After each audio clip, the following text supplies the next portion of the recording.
Cell के type पढ़े थे, है ना। हम लोग ने टाइप्स ऑफ यूनिट सेल पढ़ लिया था, टाइप्स ऑफ पैकिंग पढ़ ली थी, है ना। 3 डायमेंशनल यूनिट सेल में कितने टाइप की पैकिंग है ये डिस्कस कर लिया था, है ना। इतना हम लोग ने किया था।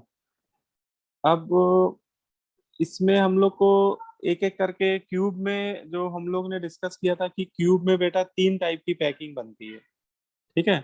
क्यूब में 3 तरह की पैकिंग होती है, एससीसी, बीसीसी, एफसीसी, ठीक है। है ना। क्यूबिक में एक सी एक्स्ट्रा लग जाता है, ठीक है। Simple cubic cell, body center cubic और फेस सेंटर क्यूबिक, ठीक है। तो ये जो तीनों पैकिंग है ये हम लोग के सिलेबस में है, जिनको हम लोग को बहुत डिटेल में पढ़ना है, ठीक है। अच्छा, जो हम लोग ने 14 ब्रेविस लेटिस पढ़ी थी, इसमें अगर ये देखा जाए कि क्या सभी हम लोग को पढ़ने हैं या सभी का डिटेल हम लोग को पढ़ना है, तो देखो सभी का डिटेल तो नहीं पढ़ना है हम लोग के सिलेबस में, केवल बेटा क्यूबिक यूनिट सेल का डिटेल है ना। और हेक्सागोनल हेक्सागोनल में जो क्लोज पैकिंग है उसका डिटेल है। तो हम लोग को कि बेटा बस देखा जाए तो अगर काउंटिंग के बेसिस पे बात करें तो बेटा केवल आपको 4 यूनिट सेल, 4 ब्रेविस लेटिस का ही डिस्कशन करना है थ्योरी में, ठीक है। मतलब जो क्वेश्चन आपसे पूछे जाते हैं जेई के सिलेबस में या बोर्ड एग्जाम के लिए भी देख सकते हो इस चैप्टर को, क्योंकि आपके 12th का क्लास का चैप्टर है। तो केवल ये 4 टॉपिक ही है जो सबसे ब्रेविस लेटिस में हमारे सिलेबस में है। तो इन्हीं 4 पैकिंग को हम लोग को बहुत अच्छे से समझना है, हाँ। लेकिन इसका डिटेल पूरा हम लोग को आना चाहिए, मतलब इसमें वो कुछ भी आपसे पूछ सकता है, ठीक है। तो इसके लिए देखो क्यूब में जो पैकिंग है तो उसको समझने के लिए पहले हमें क्यूब की जो बेसिक कैरेक्टरिस्टिक्स है वो हम लोग को पता होनी चाहिए, है ना। जिसको हम लोग बोलते हैं कहानी क्यूब की, ठीक है। मतलब हम लोग क्यूब के बारे में क्या क्या जान सकते हैं, ठीक है। क्यूब के बारे में जो बेसिक कैरेक्टरिस्टिक्स है वो हम लोग को पता होना चाहिए, है ना। अब देखो कौन कौन सी बेसिक कैरेक्टरिस्टिक्स हैं। तो सबसे पहले तो हमें पता होना चाहिए कि एक क्यूब में कॉर्नर कितने होते हैं, number of corners in A cube, ठीक है। और वैसे तो ये सारे क्वेश्चन आप इस डायग्राम में देख के बता सकते हो, ठीक है, कि इस क्यूब में कॉर्नर कितने हैं, ठीक है। जैसे मैं कुछ चीजें इसमें सिंप्लीफाई कर देता हूँ। एक सेकेंड, या इंस्टीट्यूट से फोन आ रहा है। हाँ हेलो। हाँ प्रशांत बेटा, मैं क्लास ले रहा हूँ अभी, है ना। बाद में करना, ठीक है।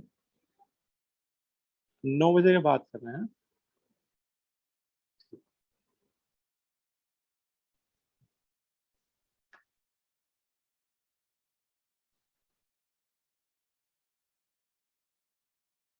तो इसमें देखो जो क्यूब आपको दिख रहा है इसमें कॉर्नर्स अगर हम लोग बोले तो क्यूब के कॉर्नर्स, जैसे एक कॉर्नर ये हो गया 1, दूसरा कॉर्नर ये हो गया 2, तीसरा कॉर्नर ये हो गया 3, चौथा 4, है ना। 4 कॉर्नर ये हो गए और 4 इसके नीचे हो गए 5, 6, 7, 8, ठीक है।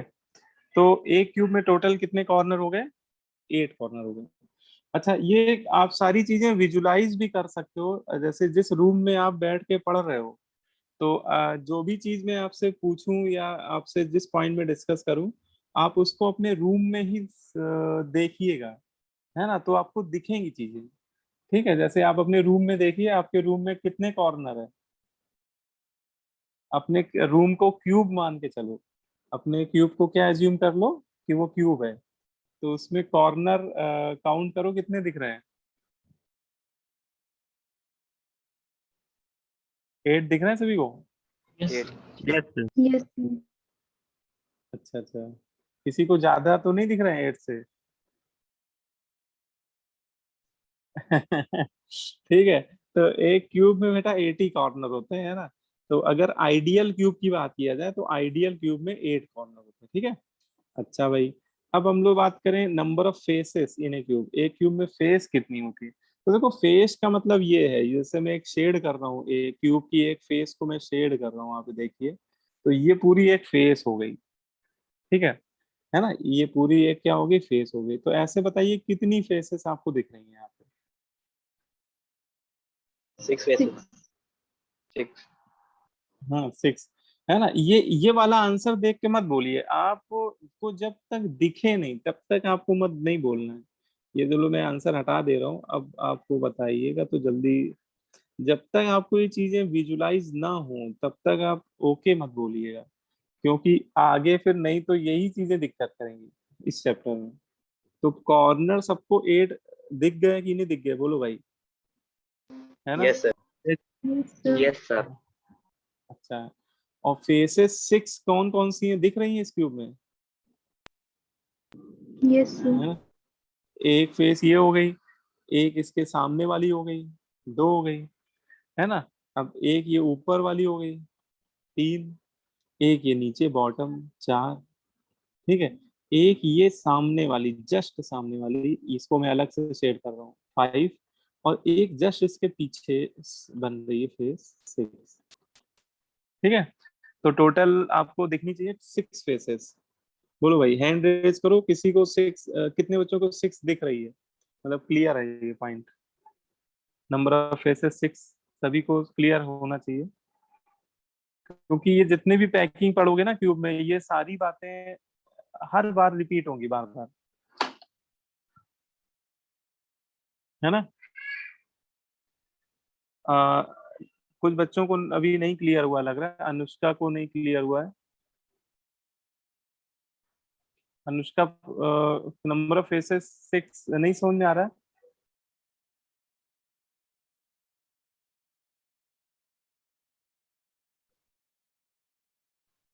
बोलो भाई अनुष्का। सृजान, सृजान नहीं समझ में आया। विनीत, विनीत समझ में आया। यस सर, अच्छा आ गया, ठीक है। यशस्वी, यस सर। ठीक है good। है ना, बिल्कुल समझ में आना चाहिए। जिन बच्चों ने हैंड रेज नहीं किए हैं उन्हीं से मैं पूछ भी रहा हूँ कि क्या दिक्कत है भाई, क्यों नहीं समझ में आ रहा है। ठीक है, तो मैं मान के चलूं सभी को समझ में आ गया, बोलो भाई। Yes, sir. Yes, sir. ठीक है, अच्छा ओके गुड। अब देखो नंबर ऑफ एजेस, अगर एक क्यूब में एजेस देखी जाए तो एक क्यूब में एजेस होती हैं टोटल कितनी होती हैं, है ना, 14 एजेस होती हैं। तो वो कैसे होती है पहले काउंट करो, जैसे ऊपर देखो 4 है, सॉरी एजेस 12 होती है। जैसे एक ये हो Yes, गई, yes, sir. एक एज ये हो गई, एक 3 हो गई, 4 है, 4 एज ये हो गई। ऐसे ही 4 नीचे वाली फेस में दिखनी चाहिए, 5, 6, 7, 8, और 4 इनको आपस में ज्वाइन करने वाली ये वाली एजेस हो गई। इन दोनों फेस को आपस में ज्वाइन भी तो कर रही है ना ये 4 एजेस, 8, 9, 10, 11, एक कोई छूट गया इसका मतलब, है ना, टोटल 12 होंगी। तो 8 2 बार लिख दिए। अच्छा 8 2 बार लिख दे तो देखो इसमें 4 ये ऊपर वाली हो गई, ऐसे समझो, 4 ये नीचे वाली हो गई, तो 4 इनको आपस में ज्वाइन करने वाली हो गई, है ना। तो टोटल कितनी हो गई, 12 हो गई। तो एक क्यूब में नंबर ऑफ एजेस कितनी होती है, 12 होती है, ठीक है। क्लियर हो गया पॉइंट भी। अब इसमें आता है number yes of face, number of face diagonal, है ना। अब देखो डायगोनल को हम लोग दो तरह से हम लोग डिटरमाइन करते हैं, face diagonal and body diagonal. देखो जो फेस डायगोनल होता है वो बोलते हैं कि फेस, कोई भी एक फेस सेलेक्ट कर लो और किसी भी फेस के दो अपोजिटली, डायगोनली अपोजिटली पॉइंट को आपस में ज्वाइन कर दो तो एक आपको डायगोनल बनता हुआ दिखेगा। जैसे मैंने ये वाली फेस चलो कंसीडर कर ली, है ना, जो राइट साइड पे है। अब इसमें एक कॉर्नर ये वाला पकड़ लो और एक कॉर्नर ये वाला पकड़ लो, और इन दोनों को आपस में क्या कर दो, ज्वाइन कर दो। तो this is called one face diagonal, ये आपका एक फेस डायगोनल बन गया। अच्छा, फेस डायगोनल की एक खास बात होती है, फेस डायगोनल जो होता है वो फेस सेंटर से पास करता है। वो कहाँ से पास करता है, उस फेस के सेंटर से हमेशा पास करेगा। फेस डायगोनल हमेशा कहाँ से पास करेगा? फेस के सेंटर से पास करता है। तो एक फेस में देखो, एक तो ये बन गया, और बेटा एक फेस डायगोनल इधर भी तो बन रहा है ना? Yes, इसका sir. मतलब एक फेस में दो फेस डायगोनल बनेंगे। ठीक है, एक फेस में कितने डायगोनल बनेंगे? दो फेस डायगोनल। तो अगर आपसे पूछा जा रहा है कि नंबर ऑफ फेस डायगोनल, तो बताइए कितनी होंगे नंबर ऑफ फेस डायगोनल? 12। 12. 12 हो गए, है ना? Very good. तो एक फेस में दो डायगोनल, और नंबर ऑफ फेसेस अभी हम लोग ऊपर सेकंड पॉइंट में डिस्कस किया कि नंबर ऑफ फेसेस कितनी होती है? 6 फेसेस होती है। तो टोटल फेस डायगोनल हो जाते हैं 12। ठीक है, इसके बाद आते हैं हम लोग नंबर ऑफ बॉडी डायगोनल। अरे भैया ये बॉडी डायगोनल क्या? देखो बॉडी डायगोनल क्या होता है, बॉडी डायगोनल क्यूब के बॉडी सेंटर से पास होता है ना? अच्छा, बॉडी सेंटर क्या होता है? तो देखो क्यूब का जो अपना सेंटर होता है, क्यूब के बल्क में जो सेंटर बनता है, क्यूब का जो सेंटर होता है, उसी को हम लोग क्या बोलते हैं? Body centre. ठीक है, और बॉडी डायगोनल हमेशा बॉडी सेंटर से ही पास होगा। तो जैसे इसी डायग्राम में मैं बॉडी डायगोनल बनाऊं, तो एक बॉडी डायगोनल ये बनेगा। ये अपने रूम में भी आप सोचो कि एक कॉर्नर पकड़ो और उसको बॉडी सेंटर से पास कराते हुए नीचे वाले सामने वाले कॉर्नर से ज्वाइन करो। ऐसे आप रूम में देखो, ऐसा आपको एक बॉडी डायगोनल दिखना चाहिए। और ऐसे टोटल आप देखोगे तो 4 बॉडी डायगोनल बनेंगे, है ना? कि जैसे ये वाला कॉर्नर Yes. पकड़ा, है ना, ये वाले कॉर्नर को पकड़ के इससे ज्वाइन कर दो, है ना? अब एक ये इसको पकड़ के इस कॉर्नर पॉइंट को पकड़ के इससे ज्वाइन कर लो, है ना? 3 बन गया। और एक ये पॉइंट और ये पॉइंट को मिलाने पे बनेगा, है ना? तो एक और बना देता हूँ, ये बन गया।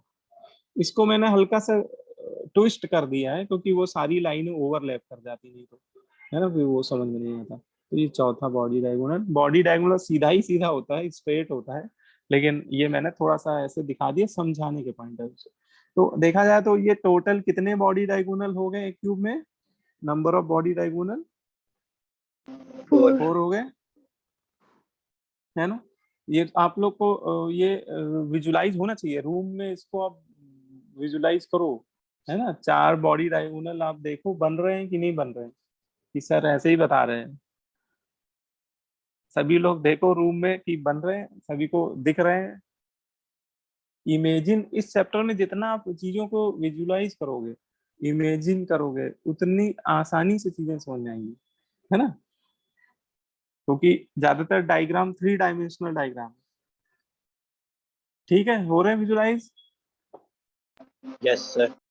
Yes, sir. ठीक है, बहुत बढ़िया। अब इसमें हम लोग जैसे बात करेंगे लेंथ ऑफ फेस डायगोनल की, फेस डायगोनल की लेंथ कितनी होती है।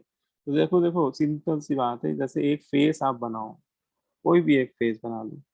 ठीक है, ये एक फेस है, और क्यूब की हर एक फेस स्क्वायर फेस होती है, क्यूब की हर एक फेस स्क्वायर फेस होती है, स्क्वायर शेप की होती है। तो ये ए है, तो बेटा ये भी लेंथ भी ए है, तो विड्थ भी ए है। तो इसमें जो फेस डायगोनल बनेगा, तो फेस डायगोनल तो ये बनेगा, और इसकी लेंथ हो जाएगी a√2। ये कैसे निकाला सर? अरे सिंपल पाइथागोरस थ्योरम, है ना? ये बेटा एंगल 90 है ना, तो ये एक राइट एंगल ट्रायंगल है, और राइट एंगल ट्रायंगल में पाइथागोरस थ्योरम लगा सकते हैं। पाइथागोरस थ्योरम क्या हो जाएगा?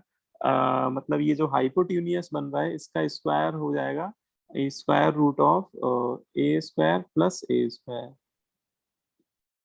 बोलो भाई, तो ये लेंथ कितनी Yes, आ sir. गई? a√2, है ना? अब ये मैथ में बहुत सिंपल सी बातें हैं सब, ये तुम लोग को से करना आता होगा, ये सब छोटी क्लासों में पढ़ा दिया था। बोलो Yes, sir. भाई, है ना? पाइथागोरस ये सब तो तुम लोग को आसान लगना चाहिए। तो अब तो तुम लोग इंटीग्रेशन डिफरेंशिएशन बड़े बड़े क्वेश्चन करते हो भाई मैथ में। तो ये लेंथ, फेस डायगोनल की जो लेंथ होती है वो a√2 होती है। तो ये हम लोग को याद रखना है आगे से।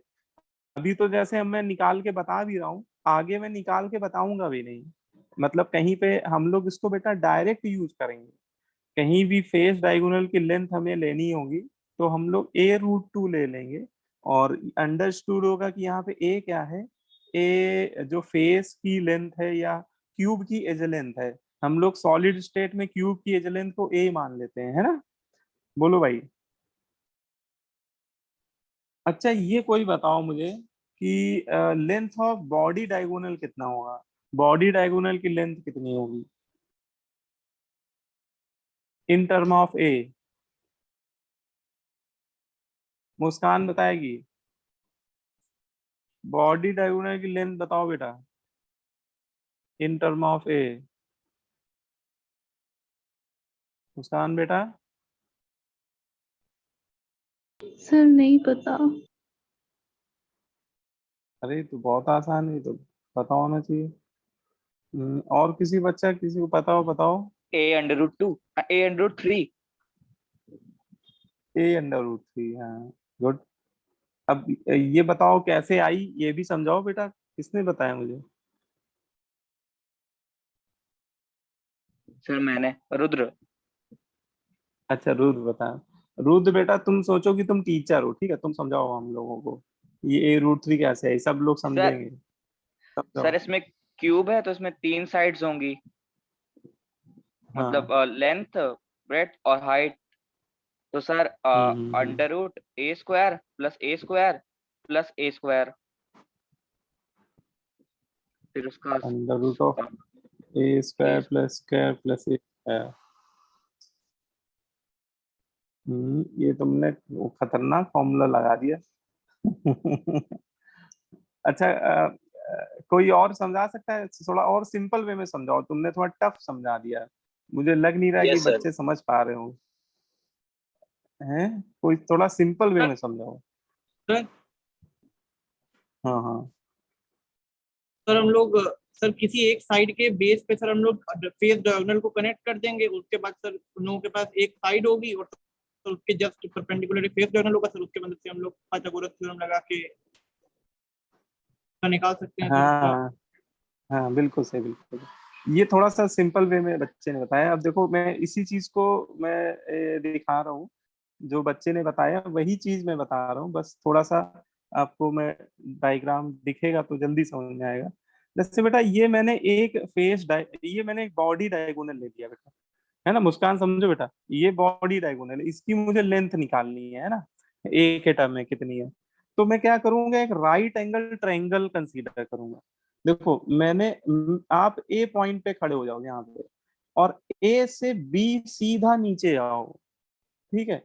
तो ये तो पूरी एज लेंथ हो जाएगी बेटा, ए बी जो है पूरी ए हो जाएगी, ए बी की जो डिस्टेंस हो जाएगी वो कितनी हो जाएगी, ए हो जाएगी, है ना। और फिर जैसे आप बी पॉइंट पे इस समय आप खड़े हो मान लो, और बी से सी तक पहुंचना है, तो आप इस चीज को रूम में सोच भी सकते हो कि आप रूम के इस कॉर्नर पे खड़े हो जाओ, एक कॉर्नर से चिपक के नीचे आओ, बिल्कुल। तो ये पूरी क्या होगी, ए एज लेंथ हो जाएगी।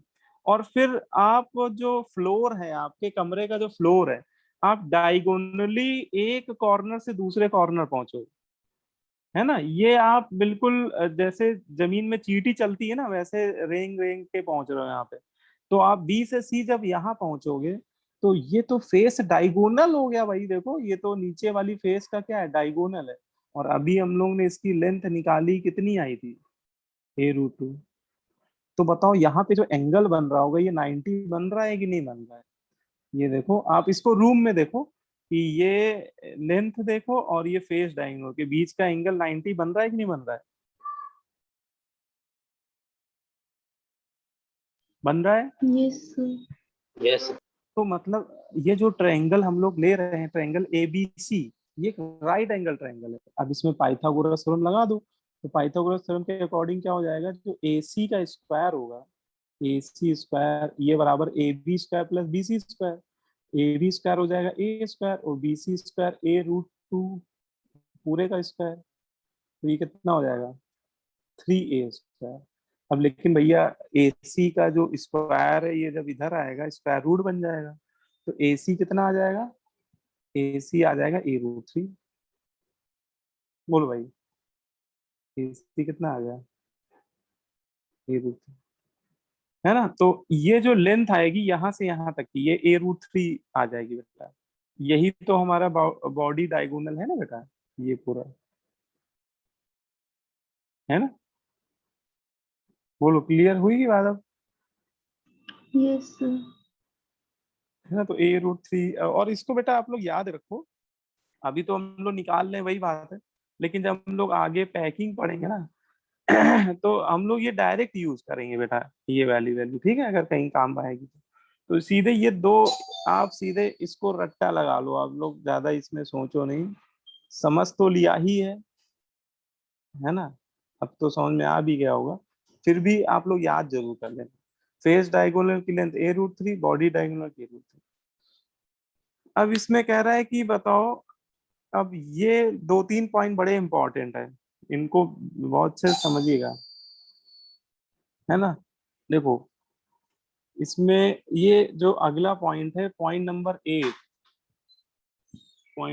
8, ये कह रहा है each corner of cube is surrounded by 8 cube in 3D, है ना। क्यूब का जो एक कॉर्नर होता है, क्यूब का जो एक कॉर्नर होता है, वो चारों तरफ से 8 क्यूब से क्या होता है, सराउंडेड होता है, ठीक है। क्यूब का एक कॉर्नर जो होता है वो चारों तरफ से कितने क्यूब से सराउंडेड होता है, 8 क्यूब से सराउंडेड होता है। ये बात आप इस डायग्राम से समझ सकते हो बहुत आसानी से, ये एक डायग्राम आपको दिख रहा है। कल वैसे मैंने आपको एक मॉडल ही दिखाया था, इसी टाइप का एक मॉडल था, यहाँ पे एटम लगे हुए थे उसमें, लेकिन आप इस डायग्राम में देखो तो इस बड़े वाले डायग्राम, मतलब ये पूरे कंप्लीट डायग्राम में, ये कंप्लीट डायग्राम एक पूरा क्यूब है, देखा जाए तो ये कंप्लीट डायग्राम पूरा क्यूब है, और इसमें छोटे छोटे 8 मिनी क्यूब आपको दिखने चाहिए, है ना। देखो 4 को मैंने कलर किया हुआ है, नीचे वाले 4 को देखो, एक ये सामने वाला मिनी क्यूब दिख रहा है, ये वाला, ठीक है। एक इसके पीछे छुपा हुआ है, इसके जस्ट पीछे ये छुपा हुआ है, ये वाला क्यूब, है ना। ये थोड़ा सा शेड किया हुआ है मैंने, जितना उसमें दिख पा रहा है वो। एक ये वाला क्यूब है, हो गया बेटा, है ना। और एक इसके पीछे छुपा हुआ है, तो बेटा 1 2 3 4, 4 ये हो गया, और 4 जस्ट इनके ऊपर रखे हुए हैं, है ना, देख पा रहे हो। एक 1 के ऊपर ये है 5, एक 2 के ऊपर रखा हुआ है 6, एक ये 7, और एक 4 के ऊपर 8। तो इस डायग्राम में आप देखो तो इसमें 8 मिनी क्यूब दिखने चाहिए, 8 छोटे छोटे क्यूब दिखने चाहिए। बोलो भाई, दिख रहे हैं कि नहीं दिख रहे हैं, यस यस sir. सर। है ना। बस थोड़ा सा 3D में देखो इस डायग्राम को तो बहुत सिंपल लगेगा। और इसमें किसी एक क्यूब में हम लोग बैठे हुए हैं, ये बेटा हम लोग बैठ गए भैया, एक क्यूब में हम लोग आके बैठ गए, है ना। तो ये अपन लोगों का क्यूब है, मान लो जो सामने की साइड है, ठीक है। तो अगर मैं आपसे पूछूं कि ये जो क्यूब है, ठीक है, ये सराउंडिंग में कितने क्यूब से कॉमन है, मतलब ये कितने क्यूब से सराउंडेड है 3D में, तो आप क्या बोलोगे।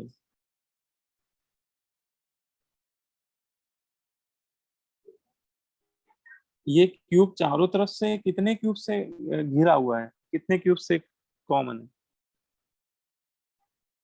है ना। तो ये टोटल 8 क्यूब के से कॉमन है ना। अब देखो, यस अब हम लोग क्या करेंगे, इसमें एटम बैठाना शुरू कर देंगे। तो ये पॉइंट यही कह रहा है, each corner of cube is surrounded by 8 cube. अच्छा, अब अगर हम लोग कॉर्नर पे बात करें कि इस क्यूब का ये वाला जो कॉर्नर है, जो ये वाला दिख रहा है, जो बीच में देखो ना ब्लू ब्लू एटम दिख रहा है, ये वाला है,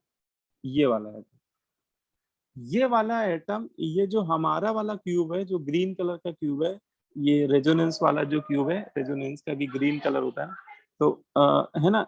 तो उसके कॉर्नर पे ये जो बैठा हुआ है, ये कितने क्यूब के लिए कॉमन हो जाएगा, यहाँ पे अगर एक एटम हम लोग पैक कर दें इस क्यूब के कॉर्नर में, तो ये कितने क्यूब में कंट्रीब्यूट हो जाएगा ये एटम, 8 है ना। ये जो यहाँ पे अच्छा, सॉलिड स्टेट में एटम को स्फीयर मानिएगा आप, है ना। Atom are spherical in shape, 3D में ही हम लोग बात करेंगे, 3D में एटम स्फेरिकल होता है। तो अगर एक यहाँ पे गोला बैठाल दे, एक स्फीयर यहाँ बैठाल दे, या एक यहाँ छोटी सी बॉल बैठाल दे, तो वो 8 क्यूब में इक्वली डिवाइड हो जाएगी, क्योंकि ये कॉर्नर पे लोकेटेड है। कॉर्नर होता है वो 8 क्यूब के लिए कॉमन होता है। इसका 4 हिस्सा नीचे पहुंच जाएगा, नीचे वाले क्यूब में, और बाकी 4 हिस्सा ऊपर वाले क्यूब में पहुंच जाएगा। तो ये हमारे क्यूब में इसका कितना कंट्रीब्यूशन आएगा भैया? हमें तो मतलब है अपने वाले क्यूब से ना, तो अपन लोगों के क्यूब में इसका कितना कंट्रीब्यूशन आएगा? 1/8। 1/8 है ना। तो इसका मतलब हमें ये समझ में आना चाहिए कि कभी भी किसी क्यूब के कॉर्नर पे अगर कोई एटम पैक हो जा रहा हो, ठीक है, तो उसका कंट्रीब्यूशन कितना आएगा पर क्यूब? वो आएगा एक क्यूब में 1/8। ठीक है, तो ये बहुत इंपॉर्टेंट बात है। Contribution of an atom from corner of cube is equal to 1/8। ऐसा क्यों होता है? बिकॉज ये लिखा हुआ है, इस लाइन का आंसर ऊपर वाली लाइन में छुपा हुआ है। Because each corner of cube is surrounded by 8 cube in 3 dimensional lattice, है ना। बोलो भाई, 3 डायमेंशनल लैटिस में अगर देखा जाए तो क्यूब का एक कॉर्नर कितने क्यूब से कॉमन होता है? 8 क्यूब से कॉमन होता है। ठीक है, क्लियर है? बताओ भाई, sir. ये बात किस, कोई भी सिंगल कोई बच्चा ऐसा हो जिसको ये बात ना समझ में आई हो, तो मैं फिर से बताऊंगा और दूसरे एग्जांपल से समझाऊंगा, लेकिन समझ में आनी चाहिए।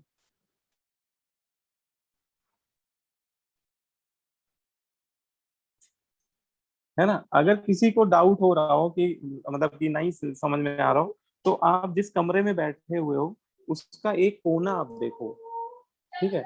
तो एक कोने को देखो और वो देखो कि वो कोना, आप जिस रूम में बैठे हो तो आपके क्यूब का तो है ये कोना, और आपकी एक उस क्यूब की एक सामने वाली जो वॉल है उसके पीछे क्यूब, मान लो इसके पीछे भी वैसा ही एक रूम बना के मतलब कि बना हुआ है। अगर नहीं बना है तो मान लेना कि बना हुआ है, तो वो कॉर्नर उस पीछे वाले क्यूब के लिए कॉमन होगा। ठीक है, और एक साइड वाला आप अपने सामने देखोगे तो सामने वाली फेस, और एक अपने साइड में देखो तो साइड वाले क्यूब के लिए कॉमन होगा, है ना। तो आप नीचे देखोगे तो वो जो रूम है वो 3 आपके रूम के अलावा 3 रूम से और कॉमन होगा। मतलब आपके आपके फ्लोर में देखा जाए तो वो 4 रूम से कॉमन होगा। अगर चारों तरफ रूम बने होंगे, नहीं बने होंगे तो आप लोगों को विजुलाइज करना पड़ेगा थोड़ा सा, ठीक है। और 4 आप ऊपर मान लो कि आपके जिस रूम में बैठे हो उसके ऊपर भी एक ऐसा ही रूम बना हुआ है, सेकंड फ्लोर में मान लो, ठीक है। और उन चारों कमरों के ऊपर ऐसे ही 4 कमरे और बने हुए हैं। तो वो जो कॉर्नर है आपको दिखने लगेगा, अच्छा ये कॉर्नर टोटल देखा जाए तो 8 रूम के लिए कॉमन है। देख पा रहे हो इस बात को, समझ पा रहे हो आप?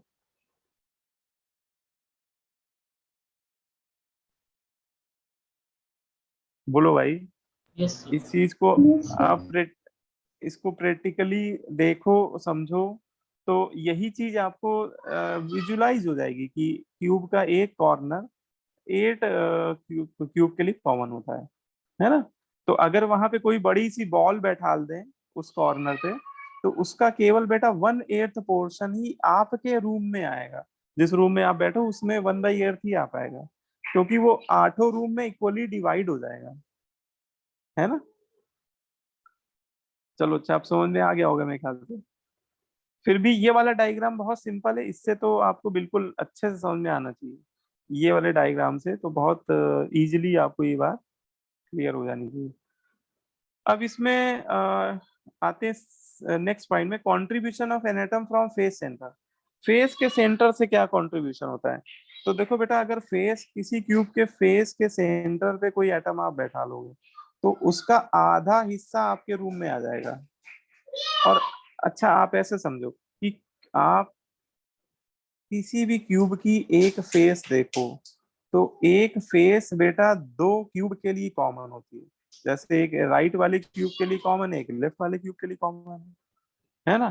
जैसे ये वाली जो फेस है ये दो ही क्यूब के लिए तो कॉमन है, बोलो भाई।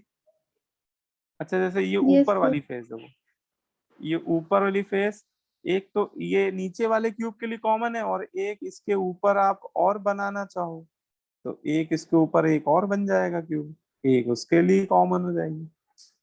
मतलब ये वाली जो फेस की बात कर रहा हूँ बेटा, तो ये वाली फेस एक 1 और 2 मैंने नंबरिंग कर दी, 1 और 2 मतलब दो क्यूब के लिए कॉमन होगी।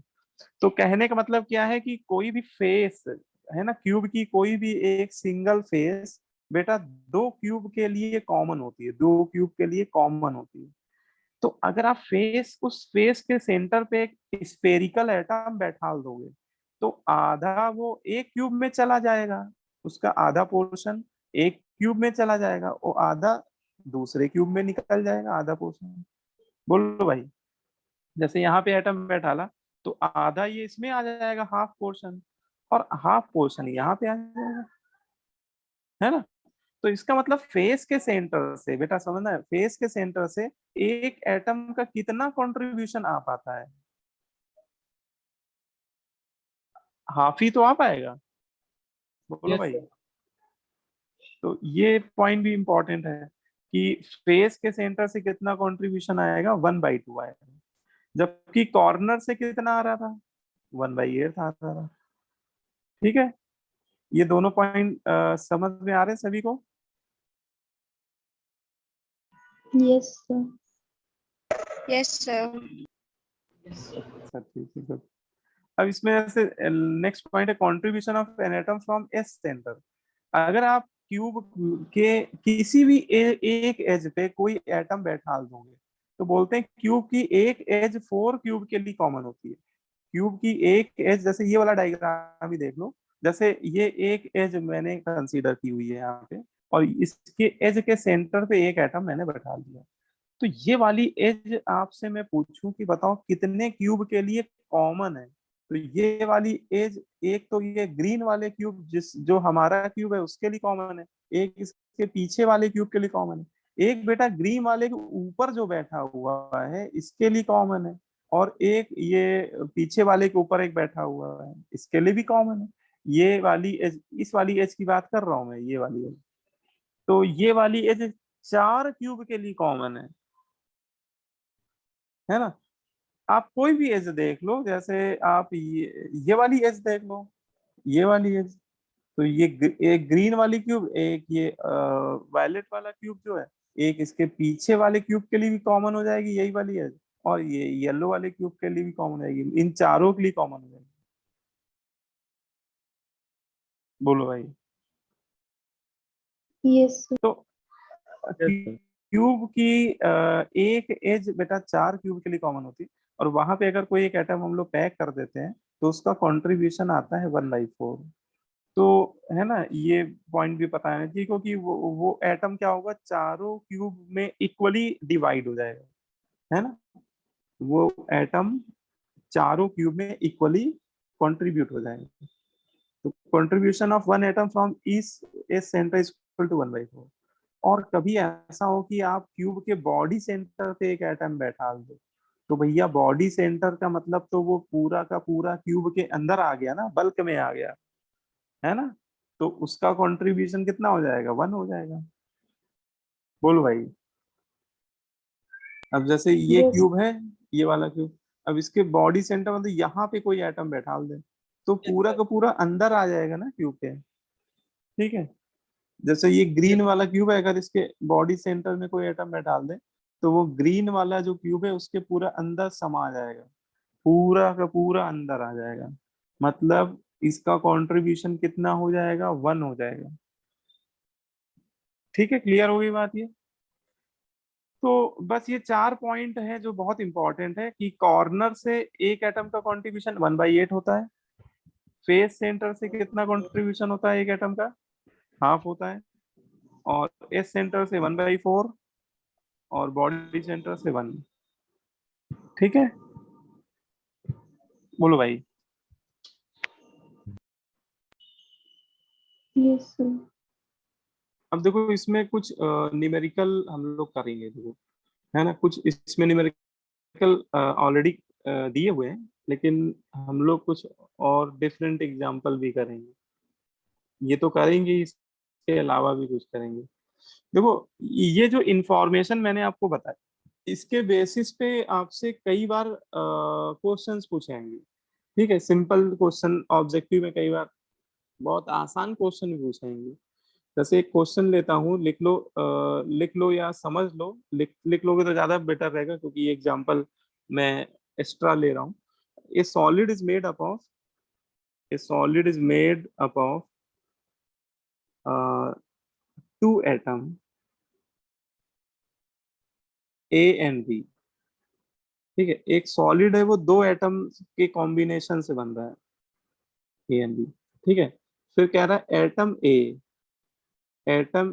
Is located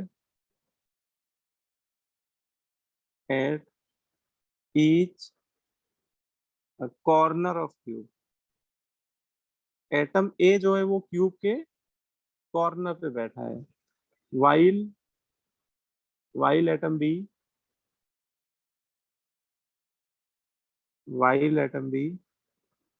pegged at each face center।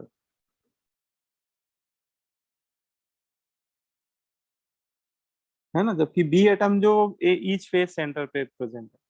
तो अगर आपसे बोला जाए कि डिटरमाइन और write formula complex, write formula of complex, formula of solid है ना, तो सॉलिड का मुझे फॉर्मूला पूछता है।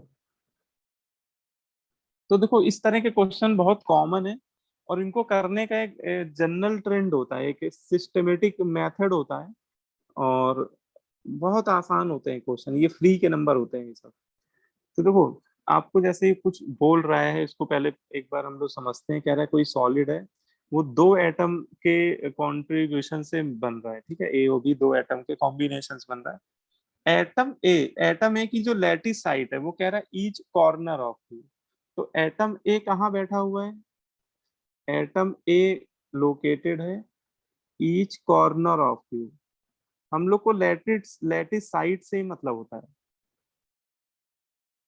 ठीक है, तो देखो हम लोग क्या करेंगे, जितने भी एटम होंगे सभी के रिस्पेक्ट में जेड निकाल लेंगे। अच्छा, ये जेड क्या होता है? जेड होता है कि effective number of atom per unit cell. Z होता क्या है, इसको भी लिख लो। जेड होता है इफेक्टिव नंबर ऑफ, अब यहाँ पे ए एटम है तो ए को का नाम मैं लूंगा, effective number of atom per unit cell.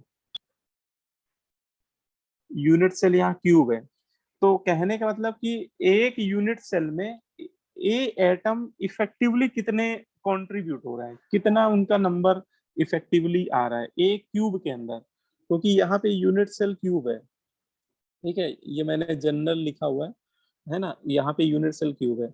तो एक क्यूब के अंदर कितने ए एटम आएंगे? तो देखो सीधी सी बात है, ए एटम कहाँ पे बैठे हुए हैं? कॉर्नर पे।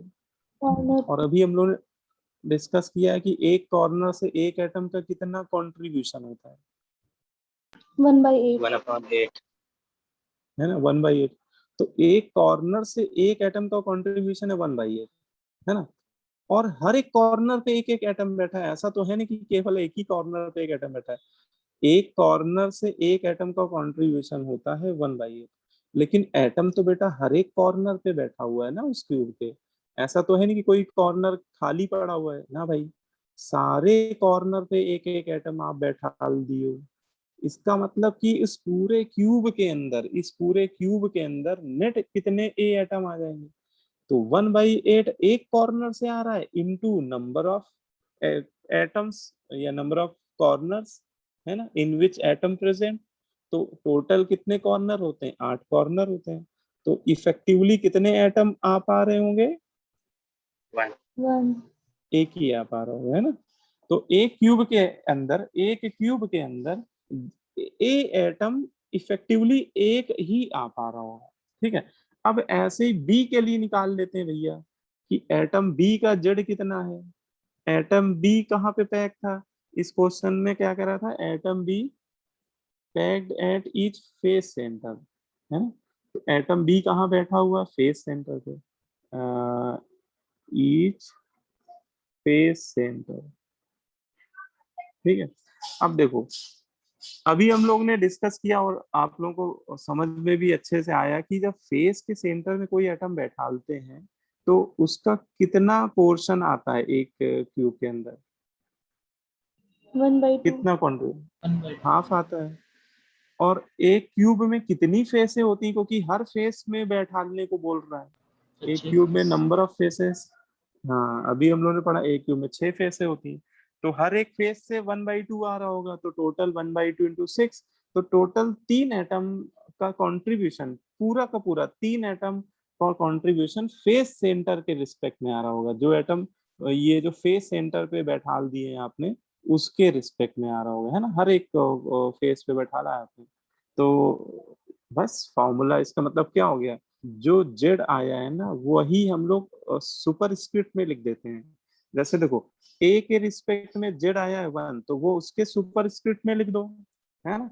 और बी के रिस्पेक्ट में जो जेड आया है 3, ये वो उसके सुपर स्क्रिप्ट में लिख दो।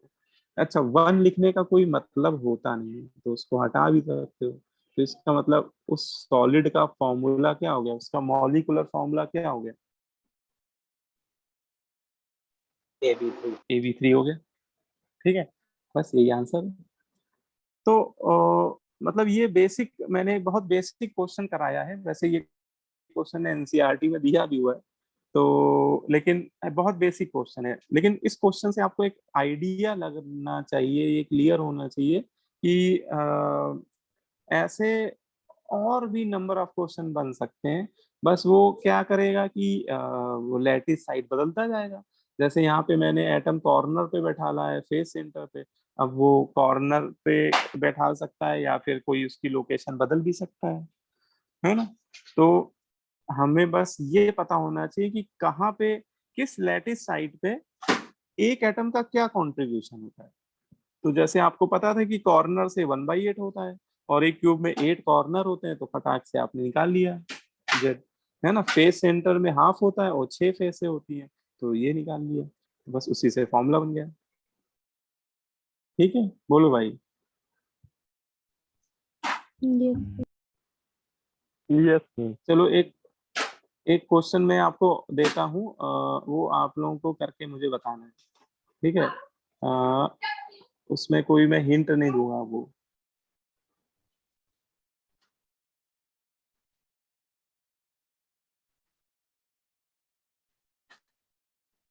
ठीक है, और आप कर लोगे, मुझे भरोसा है तुम लोग पे।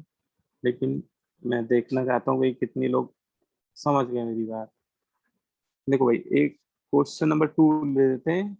इसमें बोलते हैं solid is made up of 2 atom. यहाँ थोड़ा नाम बदल देते हैं भाई, इसको बोल देते हैं पी एंड क्यू। ठीक है, एटम पी, एटम पी जो है is located at each corner of Q. ठीक है, पी को कॉर्नर पे बैठा दिया। और जो क्यू है, क्यू एटम जो है packed at each edge center कर देते हैं, चलो edge center. Then write the formula of solid. और ऑप्शन भी चलो दे देते हैं भाई, ऑब्जेक्टिव क्वेश्चन का जमाना है, तो ऑप्शन भी पता होने चाहिए हम लोगों को। आंसर पी क्यू में देना पड़ेगा मुझे।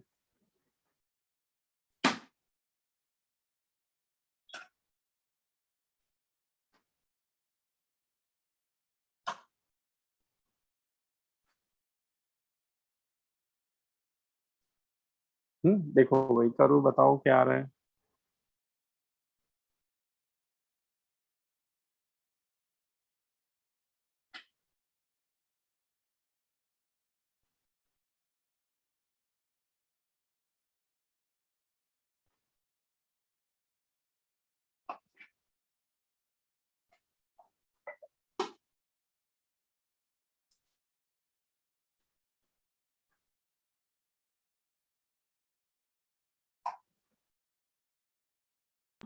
Option B. ऑप्शन बी ना? ठीक है, Yes. बी फॉर बॉम्बे आएगा, आईटी बॉम्बे जाओगे आप, तो बी आना चाहिए सभी का इसमें। आ रहा है सभी का बी? तो देखो बिल्कुल सेम क्वेश्चन, मतलब सिमिलर क्वेश्चन है, सेम तो नहीं कहेंगे, सिमिलर है वो। अब यहाँ पे देखो पी एटम कह रहा है कॉर्नर पे, तो कॉर्नर के रिस्पेक्ट में हमेशा कंट्रीब्यूशन 1 ही आता है ना भाई, एक कॉर्नर से 1/8 और सभी कॉर्नर पे एटम पी बैठा हुआ है, तो कंट्रीब्यूशन 1 हो गया। अच्छा जब क्यू के लिए निकालेंगे तो क्यू एटम कहाँ बैठा दिया है मैंने यहाँ पे, एज सेंटर पे। और अभी हम लोग ने डिस्कस किया कि एक एज से एक एटम का कंट्रीब्यूशन कितना आता है क्यूब के अंदर, 1/4। और एक क्यूब में नंबर ऑफ एजेस कितनी होती है, टोटल कितनी एजेस होती हैं, 12 होती हैं। तो नेट कितने क्यू एटम आ जाएंगे, 3 आ जाएंगे। इसका मतलब फॉर्मूला क्या हो जाएगा, फॉर्मूला ऑफ सॉलिड। तो जो ये जेड की वैल्यू आ रही है ना, वो हम लोग एटम के सुपर स्क्रिप्ट में लिख देते हैं, तो P1 Q3, बस वही मतलब पिछले क्वेश्चन का भी आंसर यही था क्या? अच्छा दोनों का सेम ही आ गया है, चांस की बात है कि दोनों का आंसर सेम। ठीक है, इसका मतलब Yes, ये sir. नहीं कि हर क्वेश्चन का आंसर सेम ही ये होगा, वो बाई ऑप्शन मतलब चांस सेम आ गया। तो समझ में आना चाहिए सभी को। अब देखो इसमें अब डिफिकल्टी लेवल बढ़ने लगता है, जैसे ये क्वेश्चन आप समझ सकते हो कि ये एनसीईआरटी लेवल है, ये स्कूल लेवल आप बोल सकते हो कि स्कूल लेवल में ऐसे क्वेश्चन पूछे आ सकते हैं, या मेंस लेवल, मेंस में भी कई बार बहुत बेसिक क्वेश्चन पूछते हैं वो लोग, क्योंकि एनसीईआरटी से ही बनाते हैं। लेकिन अब एडवांस लेवल में थोड़ा क्या होता है कि वो थोड़ा सा उसमें कलाकारी करते हैं, मतलब थोड़ा सा उसमें लैंग्वेज को ट्विस्ट करते हैं। अब जैसे ये क्वेश्चन है, ये थोड़ा सा एडवांस लेवल का क्वेश्चन है, ये रिपीटर वाले बच्चों को कराया था, तो उनको मैंने थोड़े टफ क्वेश्चन ही कराए हैं, बहुत आसान क्वेश्चन नहीं कराए मैंने उनको, आसान उनको आते थे पहले से। तो देखो जैसे ये क्वेश्चन पढ़ो, अभी आप इसको करो नहीं, इसको करने के मत लग जाओ, अभी बस इसको पढ़ो क्या कह रहा है। ए सॉलिड ए बी, कोई solid A B made up of 2 atom A and B, एक सॉलिड ए बी वो 2 एटम के कॉम्बिनेशन से बना है ए बी। ठीक है, फिर कह रहा है atom A R packed each eight each corner of you, atom A कहाँ पे पैक है, कॉर्नर पे। ठीक है, फिर देखो इसने आगे यहाँ पे बोला है but any one corner is missing in each cube, कह रहा है एटम एक कॉर्नर पे तो है, लेकिन हर एक क्यूब के अंदर एक कॉर्नर मिसिंग है, हर एक क्यूब के अंदर एक कॉर्नर क्या है, मिसिंग है। ठीक है, ऐसा उसने बोला है। तो कह रहा है विच एटम वाइल होगा, विच नहीं होगा, while atom B, while atom B present at each face center, B atom कहाँ प्रेजेंट है, फेस सेंटर पे। तो कह रहा है प्रेडिक्ट द फॉर्मूला, सॉरी। तो देखो आप समझो, ए एटम का कंट्रीब्यूशन बताओ बेटा कितना आएगा, कोई बताए मुझे ए एटम का कंट्रीब्यूशन यहाँ पे कितना आना चाहिए। So 7/8. 7/8 है, 8 आएगा, बिल्कुल सही बात है। देखो आप कहोगे कि सर एक कॉर्नर से एक एटम का कंट्रीब्यूशन कितना होता है, ये तो फिक्स होता है, ये कॉर्नर पे तो ये वैल्यू फिक्स होती है, ये थोड़ी ना कभी चेंज होगी। एक कॉर्नर से एक एटम का कंट्रीब्यूशन 1/8 है, लेकिन देखो यहाँ पे कह रहा है कि हर एक क्यूब में एक कॉर्नर मिस हो गया है पैक करते समय, तो इसका मतलब 8 कॉर्नर होते हैं, तो 8 में से किसी 7 कॉर्नर पे ही तो एटम बैठ पाया होगा, कोई एक गलती से छूट गया है, गलती से मिस्टेक हो गई है, तो इसका मतलब बेटा 7 कॉर्नर ही तो ऑक्युपाइड हैं, तो 1/8 इंटू 7 करना पड़ेगा मुझे। तो इसका मतलब एक क्यूब के अंदर कितना कंट्रीब्यूशन आ रहा है ए एटम का, 7/8। अच्छा बी एटम तो सीधे फेस सेंटर में है, अच्छा वो सारे सारे फेस सेंटर पे है ना, ईच फेस सेंटर, तो उसमें तो 1/2 इंटू 6 3, और जब हम इसका फॉर्मूला लिखेंगे तो क्या आएगा, ए 7/8 और 3। अच्छा कभी भी आप फ्रैक्शनल फॉर्म में मत लिखिएगा फॉर्मूला, है ना, क्योंकि मॉलिक्यूलर फॉर्मूले में जो ये एटॉमिसिटी होती है वो होल नंबर में होनी चाहिए, तो ये आना चाहिए, लेकिन ये फ्रैक्शनल पार्ट में है, इसलिए हम लोग क्या करेंगे 8 से मल्टीप्लाई कर देंगे, तो अगर मल्टीप्लाई बाई क्या कर दें 8, तो 8 8 कैंसिल हो गया, लेकिन ये वाला 8 3 से मल्टीप्लाई होके क्या कर देगा, 24 कर देगा।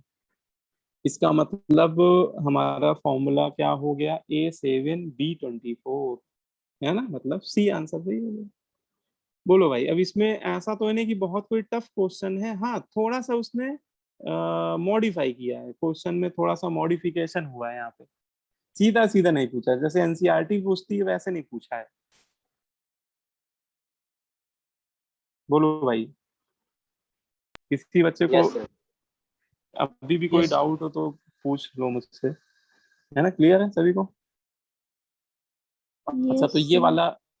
ये वाला मुझे करके बताओ, आंसर मैं छुपा लेता हूँ, नहीं तो तुम लोग आंसर ही बता दोगे मुझे। ये वाला बताओ, a solid is made up of 3 atom P Q R, एक सॉलिड 3 एटम से मिलके बना है P Q R. Atom P जो है वो कह रहा है कि occupy all corner of cube, atom P सारे कॉर्नर पे ऑक्यूपाई हो रहा है। Atom Q at alternate face center, यहाँ पे उसने थोड़ा सा खेला है, देखो atom Q alternate face center पे। अब ये क्या होता है ये मुझे नहीं पता, देखो ये तुम लोग जानते हो। Atom R pegged at each a center of you, then predict the molecular formula of solid, है ना, एक बार करो, अटेम्प्ट करो इसको।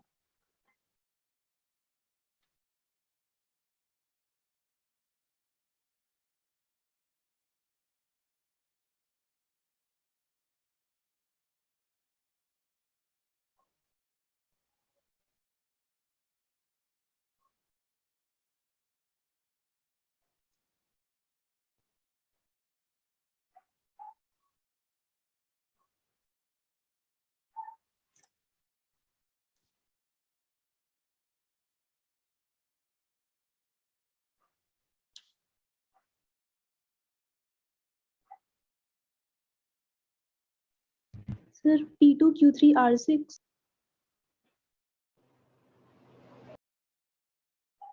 हाँ, पी PQR टू 3. क्यू, अच्छा अच्छा, आपने टू टू कैंसिल नहीं किया क्या? क्या बताया था आपने आंसर?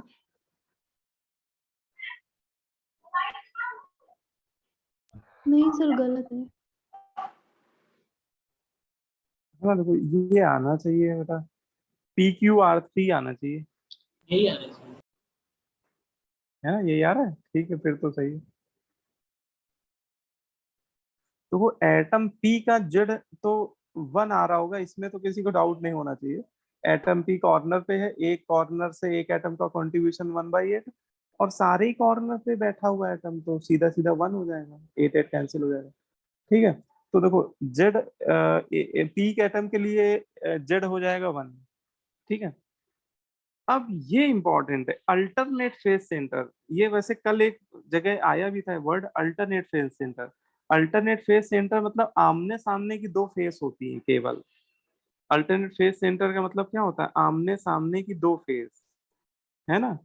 अल्टरनेट फेस सेंटर में बेटा केवल दो ही फेस आ पाती हैं आउट ऑफ 6।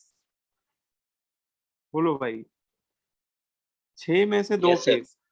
अब वो आमने सामने की कोई भी दो फेस में दो एटम पैक कर दो, तो देखो इसका मतलब जब Q का निकालोगे ना जेड, तो देखो एक एटम के रिस्पेक्ट में फेस सेंटर से कितना कंट्रीब्यूशन आएगा, 1/2। लेकिन अल्टरनेट फेस में बेटा दो ही फेस कवर हो पाती है, तो 1/2 इंटू 2 करोगे तो 1 आएगा इसका जेड। अल्टरनेट अल्टरनेट बोल दिया ना इसने, उसने ईच फेस सेंटर, अगर वो बोलता ईच फेस सेंटर तो क्वेश्चन कुछ और हो जाता, फिर तो 1/2 इंटू 6 करना पड़ता मुझे। लेकिन अल्टरनेट फेस सेंटर मतलब क्यूब में आमने सामने की कोई दो फेस एक दूसरे की अल्टरनेट फेस होती हैं, तो इसका मतलब बेटा दो ही फेस पे एटम पैक है, बाकी चार फेस खाली है उसमें, तो 1/2 इंटू 2 तो 1 आ गया। और बेटा एज सेंटर वाला तो आप समझ ही गए होंगे कि एक एज से 1/4 आता है, और नंबर ऑफ एजेस कितनी होती है, 12, तो 3। तो इस हिसाब से फॉर्मूला क्या बन गया, PQR3, है ना। बोलो, अब तो समझ में आ गया होगा, ठीक है। तो ये चीज याद रखना, अल्टरनेट फेस सेंटर तभी लिखाओ, तो उसको अपनी लैंग्वेज में लिख लेना कि क्यूब में आमने सामने की जो दो फेस होती हैं उन्हें ही अल्टरनेट फेस बोला जाता है। ठीक है, बोलो भाई। अभी ये दोनों तो अभी Yes. मैंने Yes, करा ही sir. दिया आप लोगों को। ये देखो मैंने लिखा भी हुआ है, देखो नोट्स में लिख दिया है। क्यूब में, क्यूब की हिंदी में लिख दिया है भैया, हम लोग इंडिया में तो रहते हैं, कोई यूएस में तो रहते नहीं। तो क्यूब में आमने सामने वाली दो फेस क्या होती हैं? अल्टरनेट फेस होती है बेटा। ठीक है, तो एक एटम यहाँ पैक कर दिया तो एक यहाँ पे, मतलब दो ही जगह एटम पैक हो रहे। अच्छा, कहीं पे लिखा हो अल्टरनेट एजेस, ये वाला भी पॉइंट बड़ा इंपॉर्टेंट है आपको। हो सकता है किसी क्वेश्चन में मिल जाए कि बोले कि atom packed at alternate edge center. तो अल्टरनेट एज में 4 एजेस आती हैं केवल। कितनी एजेस आती हैं? 4 एजेस। वैसे एजेस कितनी होती हैं? 12। 12 में से 4 ही आती है। ये देखो एक क्वेश्चन, शायद ये मैंने कराया भी है, हाँ ये वही वाला क्वेश्चन। ठीक है, जैसे क्वेश्चन क्या कह रहा है, a solid is made up of 2 atoms X and Y. एक सॉलिड 2 एटम के कॉम्बिनेशन से बन रहा है एक्स वाई। एटम एक्स जो है packed at each corner of cube. Atom x जो वो कॉर्नर पे पैक्ड है, प्लस कॉर्नर पे तो है ही है, उसके अलावा ईच फेस सेंटर, मतलब कॉर्नर पे भी है और फेस सेंटर पे भी है, दोनों जगह बैठा दिया देखो एक्स को। और वाई को कहाँ बैठा रहा है? Packed at each body diagonal of cube. अच्छा, इसमें बॉडी डायगोनल पे बैठा रहा है। तो कह रहा है बताओ फॉर्मूला क्या होगा। बहुत प्यारा क्वेश्चन है भाई। ये वाला करो, एक बार अटेम्प्ट करो भाई। Sir x4 y4। हाँ हाँ हाँ, यही आएगा x4 y4। लेकिन वही है कि 4 4 कैंसिल हो जाएगा, तो इसका फाइनल आंसर x5 बन जाएगा। ठीक ठीक, सही है वैसे। आएगा करने पे यही आएगा x5 y,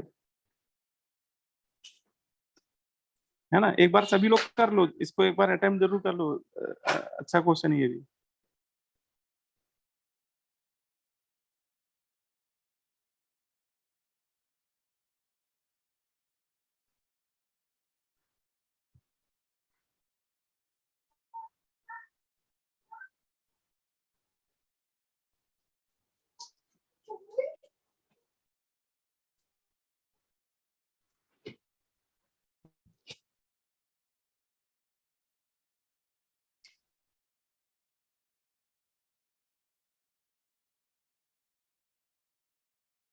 हो रहा है? सर हाँ बोलो बेटा। सर बॉडी डायगोनल रखा है, इसका मतलब तो ये नहीं हुआ कि सेंटर पे रखा है। नहीं देखो, बॉडी डायगोनल में जब भी बोले ना, तो देखो बॉडी डायगोनल में बॉडी सेंटर को छोड़ के ही मानना पड़ेगा, क्योंकि ईच बॉडी डायगोनल बोल दिया है। तो जैसे आपने बोल दिया कि बॉडी सेंटर में बैठा है, तो हर एक बॉडी डायगोनल में सेंटर में एटम बैठ ही नहीं पाएगा वो तो फिर, क्योंकि बॉडी सेंटर एक ही होता है। तो जब भी बोले कि एटम बॉडी डायगोनल पैक है, तो बॉडी सेंटर को छोड़ दो, बाकी दाएं बाएं कहीं बैठा दो, है ना। जैसे यहाँ बैठा दिया तो एक बॉडी। अच्छा, बॉडी डायगोनल में भी जब भी कोई एटम बैठेगा तो वो पूरा का पूरा 100% अंदर आ जाएगा उस क्यूब के, है ना। बॉडी सेंटर में भी वो 100% कॉन्ट्रीब्यूशन होता है, मतलब एक एटम के बराबर होता है कॉन्ट्रीब्यूशन। और बॉडी डायगोनल में भी वो, आप ऐसे सोचो कमरे में एक बॉडी डायगोनल बनाओ और सोचो कि उस पे एक एटम रख रहे हैं, तो आपको लगेगा अरे तो पूरा रूम के अंदर ही आ गया, है ना। उसको थोड़ा ऐसे विजुलाइज करो आप, कि एक कमरे में सोचो कि ये बॉडी डायगोनल है, ऐसे विजुलाइज करो एक बॉडी डायगोनल और एक एटम लो फुटबॉल के शेप का, और आप वहां पे पैक करो, तो आपको लगेगा पूरी फुटबॉल अंदर ही आ गई कमरे के। बात समझ में आ रही है? तो बॉडी डायगोनल का मतलब कॉर्नर को छोड़, अच्छा हाँ, बॉडी डायगोनल ने कॉर्नर को छोड़ दिया था, ये नहीं कि आप बिल्कुल कॉर्नर पे पहुंच गए, क्योंकि कॉर्नर पे तो ऑलरेडी दूसरा एटम है ना। तो कॉर्नर को छोड़ के कहीं भी पैक कर दो तो बॉडी डायगोनल में एक ही एटम के बराबर आता है। ठीक है, क्लियर हो गया? Yes. तो इस, है ना, ये वाला क्वेश्चन देखो कैसे सॉल्व किया गया है। तो एटम एक्स कह रहा है कॉर्नर पे पैक्ड है प्लस फेस सेंटर, तो देखो कॉर्नर से एक एटम का 1/8 इंटू 8 इतना कंट्रीब्यूशन कॉर्नर से हो गया, और फेस सेंटर पे भी बैठा दिया है तुमने वही एक्स एटम, तो एक फेस सेंटर से हाफ 6 फेस से होती है, और भैया दोनों जगह बैठा है, तो नेट कंट्रीब्यूशन कितना हो जाएगा 1 + 3 4 आ जाएगा। तो नेट कंट्रीब्यूशन यहाँ पे आ गया 4 एटम एक्स का, और एटम वाई कह रहा है बॉडी डायगोनल पे है, एक बॉडी डायगोनल पे एक एटम पूरा का पूरा आ जाता है। और टोटल बॉडी डायगोनल कितने बने थे, अभी हम लोग ने आज ही शुरुआत में पढ़ा था, एक क्यूब में 4 बॉडी डायगोनल बनते हैं, तो हर एक बॉडी डायगोनल में एक एक एटम बैठा दिया है तुमने, तो कितने हो गए 4, मतलब फॉर्मूला हो गया x4 y4, मतलब वही 4 4 कैंसिल हो गया, तो x5 हो जाएगा। ठीक है, तो आप ये देख रहे होगे कि क्वेश्चन इसके 2-2 लाइन के 3-3 लाइन के क्वेश्चन है, मतलब कितने छोटे क्वेश्चन होते हैं, लेकिन वही बात है कि अब ये क्वेश्चन ऑब्जेक्टिव में 4 मार्क्स का आता है, पूरे पूरे नंबर दे के जाता है। अगर आपको ये बेसिक बातें पता है तो चाहे को कैसे भी क्वेश्चन तोड़ मरोड़ के पूछे आप कर ले जाओगे। बोलो भाई, कुछ कॉन्फिडेंस आए कि नहीं आए इतने सारे एग्जाम्पल करने के बाद? यस है ना, है ना, मैं एग्जाम्पल इसीलिए तुम लोग को खूब करा रहा हूँ, क्योंकि भाई पेपर में तो एग्जाम क्वेश्चन ही न्यूमेरिकली पूछा जाएगा ना, तो थ्योरी को अप्लाई करना आना चाहिए, है ना। केवल थ्योरी पढ़ने से, मतलब थ्योरी पढ़ लिया क्वेश्चन नहीं किए तो फिर क्या फायदा होगा, है ना।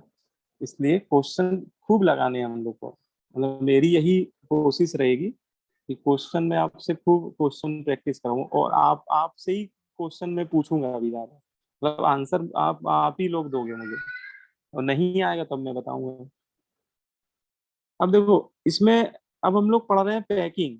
पैकिंग में बेटा सबसे पहली पैकिंग है सिंपल क्यूबिक, आज हम लोग यही कवर कर पाएंगे सिंपल क्यूबिक से, तो लेकिन ये इंपॉर्टेंट पैकिंग है, और इसी में बहुत सारी बातें मिलेंगी आपको। सिंपल क्यूबिक सेल, क्यूब में पहली पैकिंग होती है, प्रिमिटिव टाइप की पैकिंग होती है बेटा, है ना, और इसी को सिंपल क्यूबिक या शॉर्ट में SCC, S for simple, C for cubic, next C for sale, SCC packing भी बोलते हैं। तो देखो कोई भी पैकिंग हो, सबसे पहले हमें पता होना चाहिए कि उस पैकिंग में एटम लोकेट कहाँ पर है, एटम कहाँ बैठे हुए हैं, एटम की लोकेशंस क्या हैं, और एटम की लोकेशंस को हम लोग क्या बोलते हैं सॉलिड स्टेट में, लैटिस साइड। लैटिस साइड, है ना, इन दैट यूनिट सेल। वो जो भी पैकिंग पढ़ रहे हैं उसमें यूनिट सबसे पहली इंफॉर्मेशन यही होनी चाहिए, क्योंकि अगर ये नहीं पता होगा तो आगे कोई भी बात आप बता ही नहीं पाओगे, वो सारी बातें इसी से कनेक्ट हैं। तो सबसे पहले लैटिस साइड पता होनी चाहिए। लैटिस साइड क्या होता है, देखो सिंपल पैकिंग कोई भी हो उसमें एटम केवल कहाँ पे पैक होते हैं बेटा, कॉर्नर पे, है ना, उस यूनिट सेल के कॉर्नर पे, और यहाँ पे यूनिट सेल क्या है, क्यूब है, तो इसका मतलब atoms are only packed at each corner of cube. SCC packing क्या होती है, SCC पैकिंग में एटम केवल और केवल कहाँ बैठे होते हैं, क्यूब के कॉर्नर पे प्रेजेंट होते हैं। बोलो भाई। Yes sir.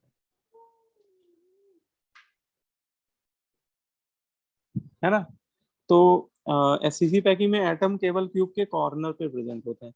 अब देखो ये मैंने कुछ डायग्राम दिखाए हुए हैं, इस पहले डायग्राम में, ये डायग्राम जब भी हम लोग को कैलकुलेशन करनी होती है, न्यूमेरिकल करने होते हैं, तो हम लोग SCC पैकिंग को ऐसे दिखाएंगे, इस तरह से दिखाएंगे कि जैसे एक क्यूब बना देंगे, जैसे इसमें क्यूब बना हुआ है ना, और उसके हर एक कॉर्नर पे एक एक एटम, छोटा छोटा एक एक एटम मैंने बैठा दिया।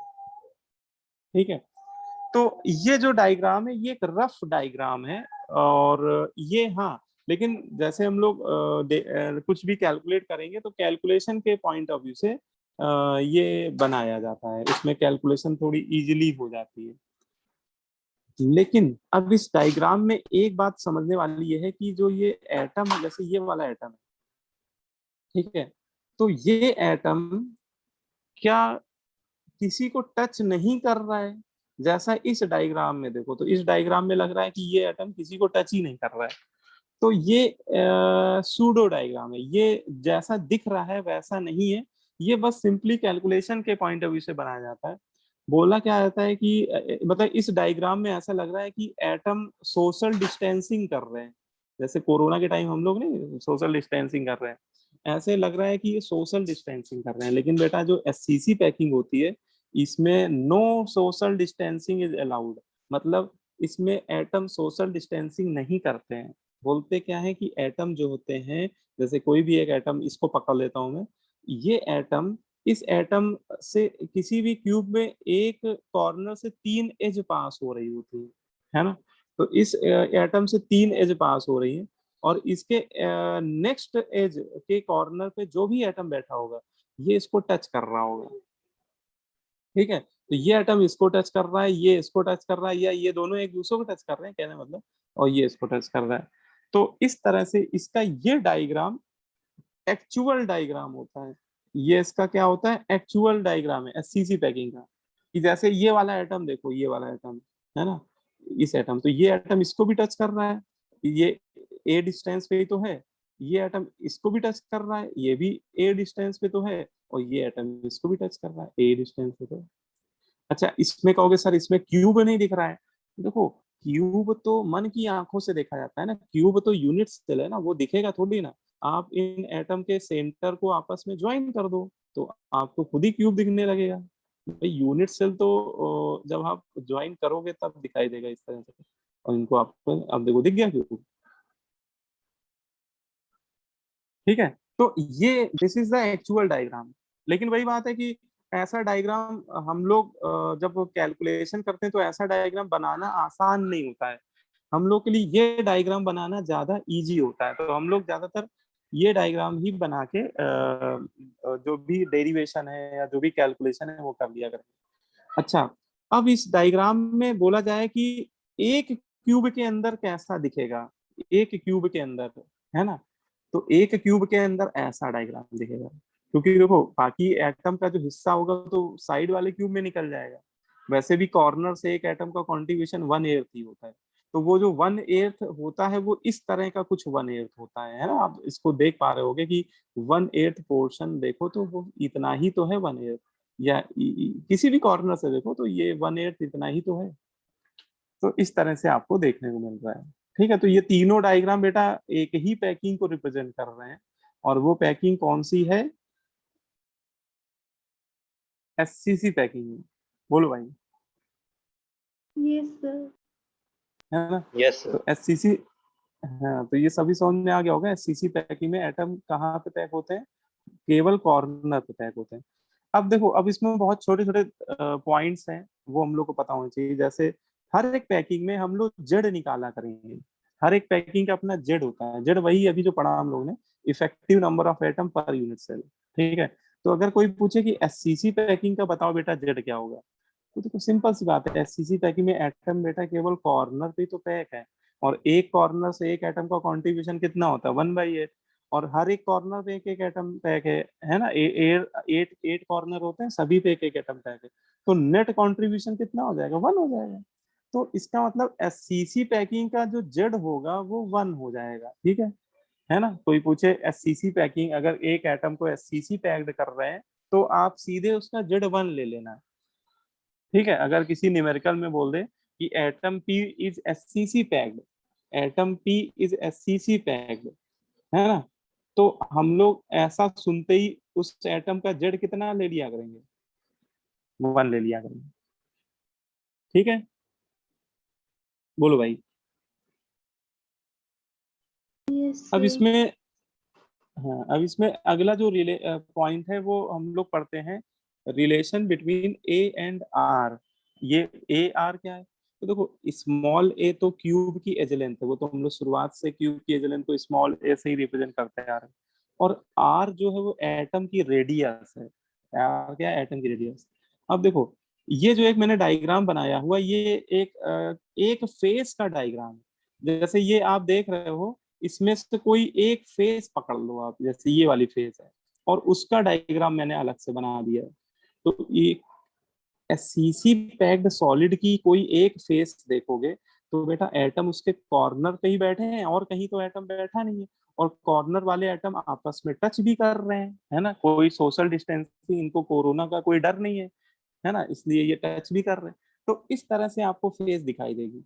तो ए और आर में क्या रिलेशन होगा, तो ये पूरी एज लेंथ क्या है ए, और ये एटम की रेडियस है आर, और एटम अगर टच कर रहे हैं तो ये ए इज इक्वल टू किसके हो बराबर हो जाएगा, 2r के बराबर हो जाएगा।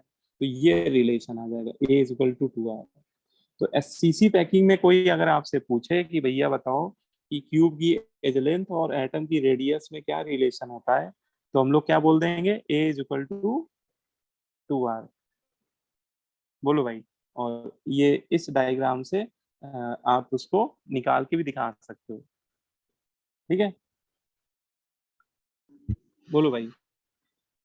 Yes, अब sir. इसमें तीसरा पॉइंट आता है पैकिंग इफिशियंसी ऑफ एससीसी।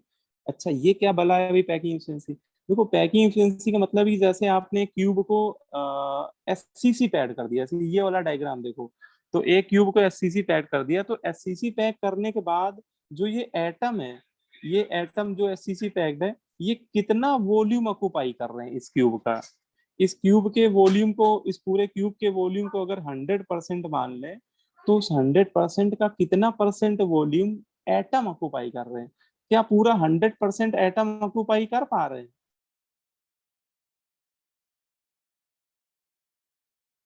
बोलो भाई। No, sir. इस नो सर। है ना, तो ये तो आपको समझ में आ रहा होगा कि एटम स्फेरिकल है, ये 100% वॉल्यूम ऑक्यूपाई कभी कर ही नहीं पाएंगे। आप इस डायग्राम में देखो कि बीच में ये जगह खाली खाली नहीं दिख रही है, ये वायर्ड नहीं डेवलप हो रहे हैं यहाँ पे, है ना, वायर डेवलप होते हुए दिख रहे हैं। यस ये सर। चाहो तो इसको मैंने शेडेड थोड़ा ऐसा कर रखा था, तो ये एक्चुअली वायर्ड स्पेसेस हैं। तो क्योंकि एटम स्फेरिकल है, पूरा 100% वॉल्यूम थोड़ी ना ऑक्यूपाई कर लेंगे, कुछ तो जगह खाली रह जाएगी।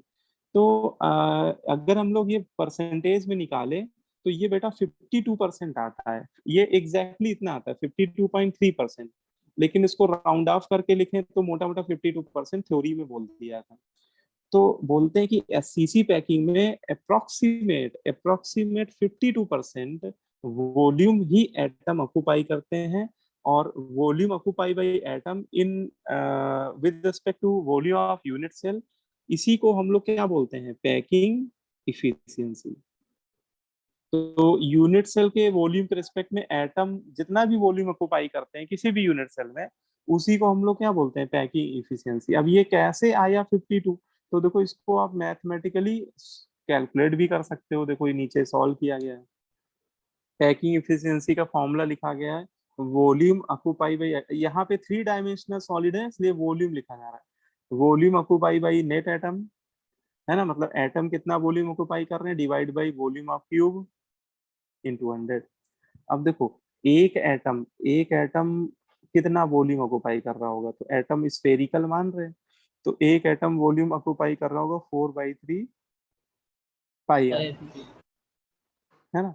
लेकिन अभी हम लोग ने निकाला कि एससीसी पैकिंग जब करते हैं तो नेट कितने एटम आ जाते हैं एक क्यूब के अंदर, एक ही एटम तो आ पाता है ओवरऑल, है ना, क्योंकि Yes. हर कॉर्नर से 1/8 1/8 1/8 आता है, तो 1/8 इंटू 8 1 आ पाता है।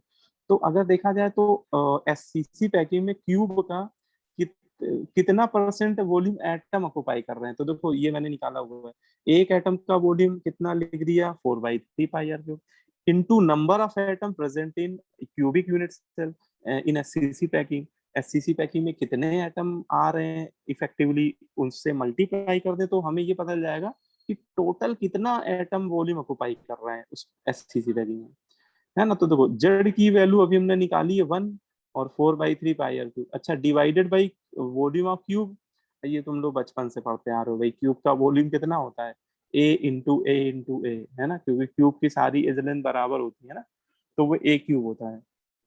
फिर क्या करेंगे हम लोग, ए और आर में रिलेशन यूज कर लेंगे, अभी हम लोग ने निकाला ना एक relation a is equal to 2r, ये देखो एससीसी पैकिंग में ये वाला रिलेशन ये यूज कर लेंगे, है ना। और ये ए की जगह क्या रख देंगे 2r, तो 2r का क्यूब क्या हो जाएगा 8r क्यूब। अच्छा आर क्यूब कैंसिल हो जाएगा, तो ये बचेगा पाई के टर्म में बचेगा पाई/6 इंटू 100, और ये आप कैलकुलेटर उठाओ करके देखो, 5/6 इंटू 100 करोगे तो इतना आ जाता है 52.33। अब इसी को 0.33 को राउंड ऑफ कर दो तो लगभग कितना आ जाएगा 52%। तो ज्यादातर यही वाली वैल्यू हम लोग याद रखते हैं, या क्वेश्चन में इसी की बात होती है, अप्रोक्सीमेट वाली वैल्यू को। तो अगर आपसे पूछा जाए कि बताओ कि एससीसी पैकिंग करने में कितना क्यूब का कितना परसेंट वॉल्यूम एटम ऑक्युपाई कर रहे हैं, तो बेटा केवल 52% वॉल्यूम ही एटम ऑक्युपाई कर रहे हैं। तो अगर आपसे कोई पूछे बताओ कि कितनी जगह खाली है अभी क्यूब में, मतलब कितना इम्पटी स्पेस है एससीसी पैकिंग करने के बाद, अभी कितना स्पेस ऐसा है जो अभी खाली पड़ा हुआ है, तो वो कितना हो जाएगा 48% है ना। 100 माइनस 52 कर दो भाई, 100 टोटल है और 52% वॉल्यूम एटम ऑक्युपाई कर रहे हैं, तो वो वॉल्यूम जो नहीं ऑक्युपाइड हो पा रहा है वो कितना हो जाएगा 48%। 48% है ना। तो कई बार बेटा आपको ये पूछ लिया जाता है, तो ये याद रखना कि पैकिंग इफिशियंसी 52% है, और जो वैकेंट स्पेस है ना, या एम्प्टी स्पेस है, वो 100 माइनस पैकिंग इफिशियंसी कर देंगे, तो वो बाकी परसेंटेज आ जाएगा। जो वॉल्यूम अनऑक्युपाइड है, ये वॉल्यूम वो है जो एटम ऑक्युपाई नहीं कर पा रहे, ठीक है, तो इसको अनऑक्युपाइड वॉल्यूम भी बोल सकते हैं, ठीक है। ये अनुपात। अच्छा, इसमें फिर एक टर्म आता है कोऑर्डिनेशन नंबर। कोऑर्डिनेशन नंबर ये क्या होता है? कोऑर्डिनेशन नंबर, देखो कोऑर्डिनेशन नंबर सिंपल है। Coordination number is defined as number of nearest neighbours with respect to an atom in 3 dimensional lattice. बोलते हैं किसी भी 3 डायमेंशनल लैटिस में एक एटम के सबसे जो नियरेस्ट नेबर्स है, सबसे नजदीकी जो पड़ोसी हैं, है ना, मतलब सबसे नियरेस्ट नेबर्स, उनका नंबर अगर हम लोग निकाल दें तो वो उस पैकिंग का क्या हो जाता है? कोऑर्डिनेशन नंबर हो जाता है। Number of nearest neighbours with respect to an atom, है ना। मेरी बात समझ में आ रही? जैसे देखो, एक मैं आपको अरेंजमेंट दिखाता हूँ, और उस अरेंजमेंट में मुझे आप बताना, है ना। जैसे इस अरेंजमेंट, ये मैंने आपको एक एटम का अरेंजमेंट दिखाया है, इसमें जो ये बीच में ये एटम बैठा हुआ है, ये वाला है, ये टच कर रहा है इसको भी, इसके इसके नियरेस्ट नेबर कितने हैं इस एटम के रिस्पेक्ट में, अगर मैं पूछूं?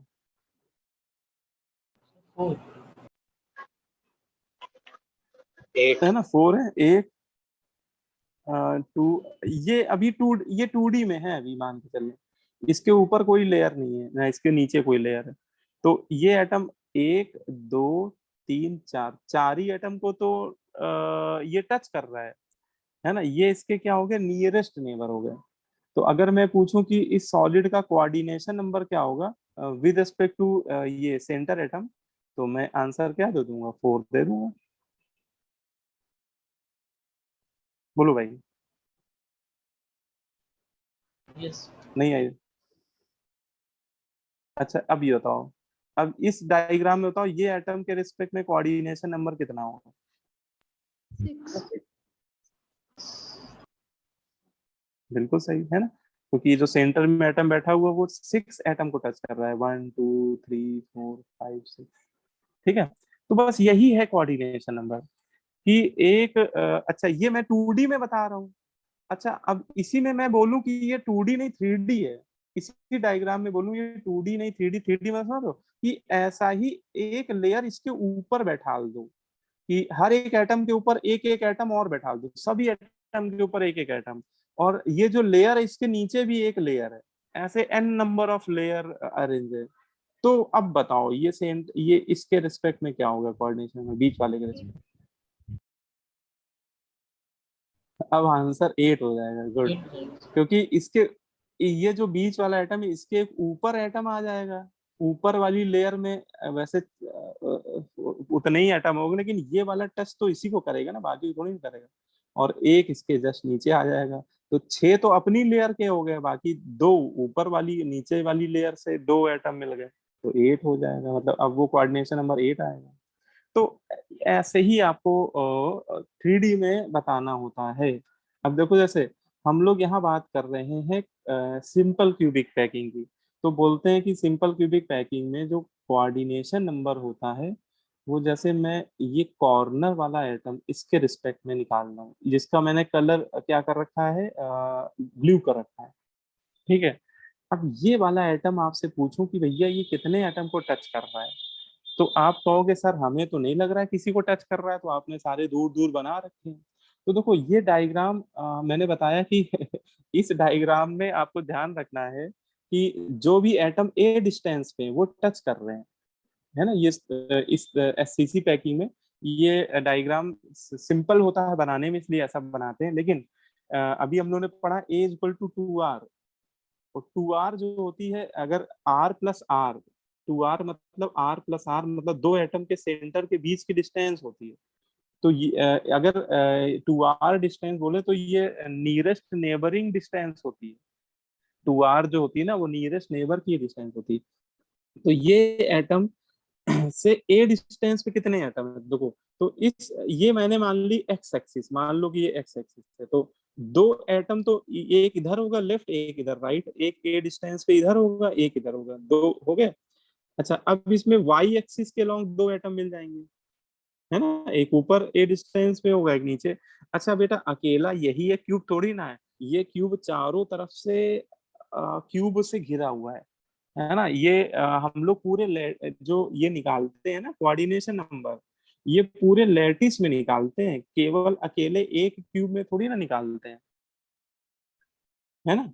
ये लैटिस में निकालते हैं, मतलब ये आप मान के चलो, एज्यूम करके चलो कि ये जो क्यूब है ये चारों तरफ से कई सारे क्यूब से ये क्यूब चारों तरफ से 8 क्यूब से सराउंडेड है, और वो जो 8 क्यूब है वो भी फिर 8 क्यूब से सराउंडेड है। ऐसे वो स्ट्रक्चर एक्सटेंड होता चला जा रहा है, ठीक है। तो अब आप सोचो कि भैया कि ये एटम दो, तो भैया इन दो एटम को टच कर रहा होगा, एक्स एक्सिस के लॉन्ग दो, बेटा वाई एक्सिस के लॉन्ग वो दो, जेड एटम जेड एक्सिस के लॉन्ग। तो ये जितने भी वायलेट कलर के एटम बने हुए हैं, ये ब्लू वालों को क्या कर रहे होंगे, टच कर रहे होंगे। तो बताओ ब्लू वाले के रिस्पेक्ट में कोऑर्डिनेशन नंबर क्या आ गया, 6. है ना, 6 आ गया। तो यही बस हमें पता होना चाहिए कि एससीसी पैकिंग में जो कोऑर्डिनेशन नंबर होता है वो 6 होता है। 6 कोऑर्डिनेशन नंबर क्या होता है, अगर ये कई बार आपको बोर्ड एग्जाम में पूछ दिया जाएगा, define coordination number of solid in solid state. तो सॉलिड स्टेट में कोऑर्डिनेशन नंबर का नंबर मतलब होता है number of nearest neighbours with respect to an atom in a 3 dimensional lattice. सीधी सी डिफिनेशन कि 3 डायमेंशनल लैटिस में एक एटम के सबसे नीरेस्ट नेबर मतलब जो सोशल डिस्टेंसिंग नहीं कर रहे हैं वो वाले, ठीक है, मतलब जो टच कर रहे हैं उनको, उनके लिए बोलते हैं नीरेस्ट नेबर, ठीक है। तो एससीसी पैकिंग में नंबर आता है 6, और कितने डिस्टेंस पे ये एटम लोकेटेड होते हैं, ए डिस्टेंस पे। लेकिन देखो कई बार इसमें आपसे आगे बढ़ के क्वेश्चन पूछेगा, नीरेस्ट नेबर को तो कोऑर्डिनेशन नंबर बोलते हैं, तो कोऑर्डिनेशन नंबर तो 6 हो गया। अगर आपसे पूछा जाए कि नेक्स्ट नियरेस्ट नेबर, तो नेक्स्ट नियरेस्ट नेबर ए से थोड़ी ज्यादा डिस्टेंस होती है a√2, है ना। जैसे देखो इस ब्लू वाले एटम से देखो a√2 मतलब फेस डायगोनल लॉन्ग, ये वाला जो एटम। अच्छा बताओ क्या ये वाला एटम इसको टच कर पा रहा होगा, ये रेड वाला क्या ब्लू को टच कर पा रहा होगा, नहीं कर पा रहा होगा ना। क्योंकि एटम बेटा जब ए डिस्टेंस पे टच कर रहे हैं, आप ऐसे देखो, आप उसका रियल डायग्राम देखो कि ये ए डिस्टेंस है बेटा, तो ए डिस्टेंस वाले टच कर रहे हैं, तो a√2 वाले नहीं कर पाएंगे ना, a√2 तो ए से ज्यादा होती है ना, a√2 डिस्टेंस ए से ज्यादा होती है, तो a√2 वाले थोड़ी ना टच कर पाएंगे। और देखो डायग्राम में कहाँ कर पा रहे हैं टच, ये वाला डायग्राम देख लो, ये वाला कि ये ए डिस्टेंस वाले तो टच कर रहे हैं, लेकिन a√2 वाले थोड़ी ना आपस में टच कर रहे हैं, है ना, क्योंकि बीच में गैप आ गया ना, देखो ये गैप है, टच नहीं कर पा रहे, ये सोशल डिस्टेंसिंग कर रहे हैं, 6 फीट की दूरी पे है। बोलो भाई। तो Yes, sir. इसमें इसमें होता क्या, एससीसी पैकिंग में जो फेस डायगोनल वाले एटम होते हैं ना बेटा, किसी एटम के रिस्पेक्ट में, वो नेक्स्ट नियरेस्ट नेबर में आ जाते हैं। वो नीरेस्ट नेबर नहीं है, लेकिन वो आपके क्या है, नेक्स्ट नीरेस्ट नेबर। ठीक है, जैसे मान लो कि आपका जैसे घर है, ये आपका होम है, तो आपके घर से जुड़ी हुई दीवार एक दूसरे घर की भी होगी, आपके वो आपके नियरेस्ट नेबर होंगे। लेकिन एक घर ऐसा भी होगा जो जिसकी दीवार आपकी दीवार से जुड़ी नहीं होगी, लेकिन है तो आपके पड़ोसी ही ना, लेकिन उसको हम लोग सॉलिड स्टेट में क्या बोलेंगे, नेक्स्ट नियरेस्ट नेबर, है ना। इन दोनों को बोलेंगे नियरेस्ट नेबर, क्योंकि इनकी घर की दीवारें आपकी दीवार के साथ जुड़ी हुई हैं। लेकिन जो उस उनके भी पड़ोसी हैं वो आपके क्या है, नेक्स्ट नियरेस्ट है। तो वो A√2 डिस्टेंस पे लाई करते हैं और उनका नंबर होता है 12। उनका नंबर क्या होता है, 12 होता है। ठीक है, और एक ये वैसे बहुत रेयर है कि कहीं पूछा जाए, फिर भी मैंने लिख दिया है, next to next nearest neighbour, मतलब पड़ोसी के पड़ोसी के पड़ोसी। ठीक है, नेक्स्ट टू नेक्स्ट, तो ये होते हैं A√3 डिस्टेंस पे। उसको डायग्राम से समझ सकते हो, ये जो ब्लू वाला आइटम है, इससे A√3 डिस्टेंस मतलब बॉडी डायगोनल के अलोंग एक यहाँ पे एक आइसोलेटेड एटम बैठा होगा जो इससे सबसे ज्यादा दूरी पे हो। A√3 तो A√2 से बड़ा होता है ना, तो इसको क्या बोलेंगे, ये आपका नियरेस्ट नेबर नहीं है, ये आपका नेक्स्ट नियरेस्ट नेबर भी नहीं है, ये आपका next to next nearest neighbour. बोलो भाई, समझ में आई बात कि नहीं आई? Yes sir. Yes sir. और ये 8 होंगे। अच्छा, ये कोई बताओ कि 8 कैसे होंगे? आपको तो लग रहा होगा सर ये तो एक ही दिख रहा है, ये काला वाला एटम, ये ब्लैक वाला, वो आप कह रहे हो 8 है ये। तो 8 अलग अलग ऑक्टेट होते हैं। है ना। तो इसमें आपको थोड़ा सा विजुलाइज बस करना है कि ये जो क्यूब है, इस क्यूब में जो ये वाला एटम है कॉर्नर वाला, ये 8 क्यूब के लिए कॉमन है। जैसे हम लोग अपने वाले क्यूब में देख रहे हैं कि एक एटम है, ऐसे एक पड़ोस में इधर भी तो क्यूब होगा। ठीक है, और यहाँ भी तो एक बैठा होगा, यहाँ पे यहाँ भी काला काला एक एटम बैठा होगा, तो ये भी A√3 पे होगा। ऐसे एक इधर भी क्यूब होगा नीचे साइड, एक इधर भी होगा, तो 4 नीचे होंगे और 4 इनके ऊपर क्यूब होंगे। तो इस कॉर्नर वाले के रिस्पेक्ट में A√3 पे टोटल आप देखोगे तो 4 नीचे और 4 ऐसे ही ऊपर, टोटल 8 एटम होंगे जो A√3 डिस्टेंस पे होंगे। ठीक है, तो इसमें आप ऐसे याद कर लो, एक सर्कल बना लो, 6 6 के बाद 12, इसके बाद 8, है ना। तो उससे आपको SCC BCC दोनों का याद हो जाएगा। SCC का देखो मतलब कि जो नियरेस्ट नेबर होता है वो 6 होता है, और नियरेस्ट नेबर के बाद नेक्स्ट नियरेस्ट नेबर आता है 12, और अगर नेक्स्ट टू नेक्स्ट पूछा है तो 8 आएगा। ठीक है, और यही वाला साइकिल BCC में भी काम आ जाएगा आपको।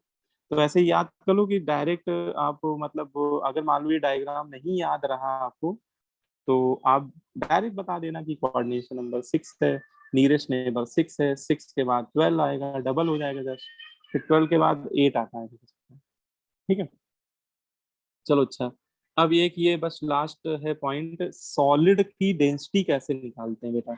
इसमें आपको बेटा बहुत क्वेश्चन पूछे जाते हैं। यहाँ देखो बोर्ड एग्जाम में बोलते हैं कि एक 3 मार्क्स का क्वेश्चन आता है, पूरा फुल लेंथ क्वेश्चन, इसी फॉर्मूले पे, केवल फॉर्मूले पे बेस्ड होता है और कुछ नहीं होता है इसमें।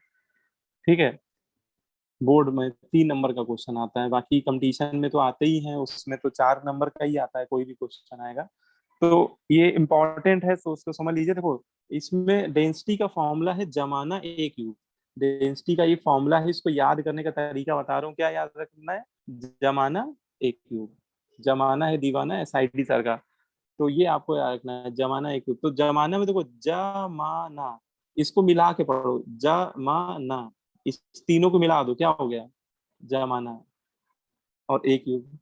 इसमें 2 टर्म न्यूमरेटर में रहेंगे और 2 टर्म डिनोमिनेटर, बिल्कुल बैलेंस फॉर्मूला है। 2 टर्म टर्म न्यूमरेटर में है, Z और M न्यूमरेटर में है, और Na into A cube denominator में है। तो पहले तो फॉर्मूला रट्टा मार लो, डेंसिटी किसी भी सॉलिड की डेंसिटी निकालने को आ जाए, ये फॉर्मूला ही लगेगा। डेंसिटी ऑफ सॉलिड क्या होता है, जमाना A क्यूब। अब समझो इसमें कौन सा टर्म क्या है, देखो जेड क्या है, जेड अभी हम लोग निकालते चले आ रहे हैं, जेड है effective number of atom per unit cell. जैसे अभी एससीसी का आपने निकाला तो एससीसी का जेड आया 1, फिर इसके बाद आप बीसीसी पैकिंग पढ़ोगे, बीसीसी का भी निकालेंगे, अभी मैंने लिख दिया है 2, और बीसीसी के बाद एफसीसी पढ़ोगे तो एफसीसी का होता है 4। तो ये 1 2 का 4 है ना, ये 1 2 का 4 याद रखना आप लोग, 1 2 का 4। एससीसी पैकिंग बोल दे कि कोई एटम है, मान लो सोडियम एटम है, वो एससीसी पैक्ड है, तो बेटा हम लोग जेड की वैल्यू क्या रख देंगे 1। लेकिन कह दे कि नहीं भैया एक रुबोडियम एटम है वो बीसीसी पैक्ड है, तो मैं जेड की वैल्यू क्या ले लूंगा, बीसीसी के लिए 2 ले लूंगा। बोल देगा कोई एक मान लो निकिल एटम है, निकिल एटम एफसीसी पैक है, तो मैं जेड क्या ले लूंगा, इसका 4 ले लूंगा। तो जेड की वैल्यू डिपेंड करेगी कि वो कौन सा पैकिंग है ना, वो क्वेश्चन में बोलेगा या एम। एम क्या है बेटा, एम मॉलिक्यूलर मास है। अगर बेटा वो कोई मॉलिक्यूलर सॉलिड होगा तो मोलर मास हो जाएगा, लेकिन कई बार एटम एटॉमिक सॉलिड भी हो सकते हैं, जैसे बोल दिया सोडियम से मिलके बनाया सॉलिड, तो सोडियम का एटॉमिक मास रख देंगे वहां पे, है ना। अब जैसे कह देगा NaCl है तो NaCl का पूरा पूरा मोलर मास रख देंगे। तो अगर मॉलिक्यूलर सॉलिड है तो मोलर मास रख देंगे, और अगर एटॉमिक सॉलिड है या मेटालिक सॉलिड है तो उस मेटल का जो एटॉमिक मास है वो रख देंगे। अब भैया इसमें Na तो भैया तुम लोग जानते हो Na क्या होता है, बताओ मुझे Na क्या होता एवोगैड्रो नंबर। है ना, एवोगैड्रो नंबर, बहुत बढ़िया। तो Na सबको पता है, बचपन से पढ़ते आ रहे हो, Na क्या होता है, एवोगैड्रो नंबर होता है। अच्छा ये ए क्यूब क्या है, तो ए एज लेंथ होती है ना, edge length of cube, unit cell cube ही है ना, और क्यूब की एज लेंथ। अब देखो इसमें गलती क्या होती है, मतलब गलती होने के चांसेस किसमें होते हैं वो मैं बताता हूँ। इसमें क्वेश्चन बहुत आसान आते हैं, गलती होती यूनिट में, बच्चे जल्दीबाजी में यूनिट को नहीं ध्यान रखते हैं, है ना, बच्चे क्या बड़े भी कई बार नहीं ध्यान रखते हैं। तो देखो डेंसिटी का फॉर्मूला आपको ध्यान रखना है, इस सॉलिड स्टेट में आपको डेंसिटी की स्टैंडर्ड यूनिट होती है ग्राम पर सेंटीमीटर के। डेंसिटी की स्टैंडर्ड यूनिट क्या होती है, जब भी हम लोग को निकालनी होगी तो डेंसिटी इसी में निकालनी पड़ती है, जब कुछ ना बोला जाए तो हम लोग इसी में मानते हैं, ग्राम पर, ये स्टैंडर्ड यूनिट है डेंसिटी की। तो देखो अगर डेंसिटी की स्टैंडर्ड यूनिट ग्राम पर सेंटीमीटर की है, तो देखो बेटा ये तो तुम लोग जानते हो कि कोई भी फॉर्मूला है उसमें राइट हैंड साइड और लेफ्ट हैंड साइड में यूनिट क्या होनी चाहिए, बराबर होनी चाहिए, है ना। मतलब जो डेंसिटी की यूनिट है वही इन सारे टर्म की मिलाकर यूनिट होनी चाहिए। ये तो फिजिक्स में पढ़ते हो ना, यूनिट एंड डायमेंशन में, यस सर। है ना। तो देखो जेड तो एक नंबर होता है, जेड 1 2 का 4। अच्छा नंबर की कोई यूनिट होती है क्या, नहीं होती है, नंबर यूनिट लेस होता है। अच्छा मोलर मास किस में होता है, ग्राम में, ठीक है। Na एक नंबर है, उसकी कोई यूनिट नहीं है। तो बताओ ए किस में रखें, ए की वैल्यू किस में रखनी पड़ेगी हम लोगों को, सेंटीमीटर। सेंटीमीटर में, और उसका क्यूब हो जाएगा क्योंकि ए का क्यूब है, तभी तो बेटा दोनों साइड की यूनिट क्या आएगी, बराबर आएगी ना। तो बस आपको यही बात याद रखनी है, edge length should be in centimetre. Numerical करते समय ध्यान रखना है कि एज लेंथ किसमें रखनी है, सेंटीमीटर में, और आपको ज्यादातर सेंटीमीटर में दी नहीं जाएगी, कई बार आपको एंगस्ट्रॉम में दे देगा, कई बार पिकोमीटर में देगा, कई बार नैनोमीटर में दे देगा, आप समझ रहे हैं ना। आपको चाहिए सेंटीमीटर में, लेकिन सेंटीमीटर में ना दे के वो बेटा दूसरी यूनिट में देगा। तो हमेशा कसम खा लो, यहाँ कसम खा लेना है आपको कि डेंसिटी के फॉर्मूले में एज लेंथ मुझे सेंटीमीटर में ही सब्स्टिट्यूट करना है, नहीं तो आंसर नहीं मैच करेगा, सारी मेहनत बर्बाद हो जाएगी, बस फॉर्मूला लिखने का एक नंबर मिलेगा।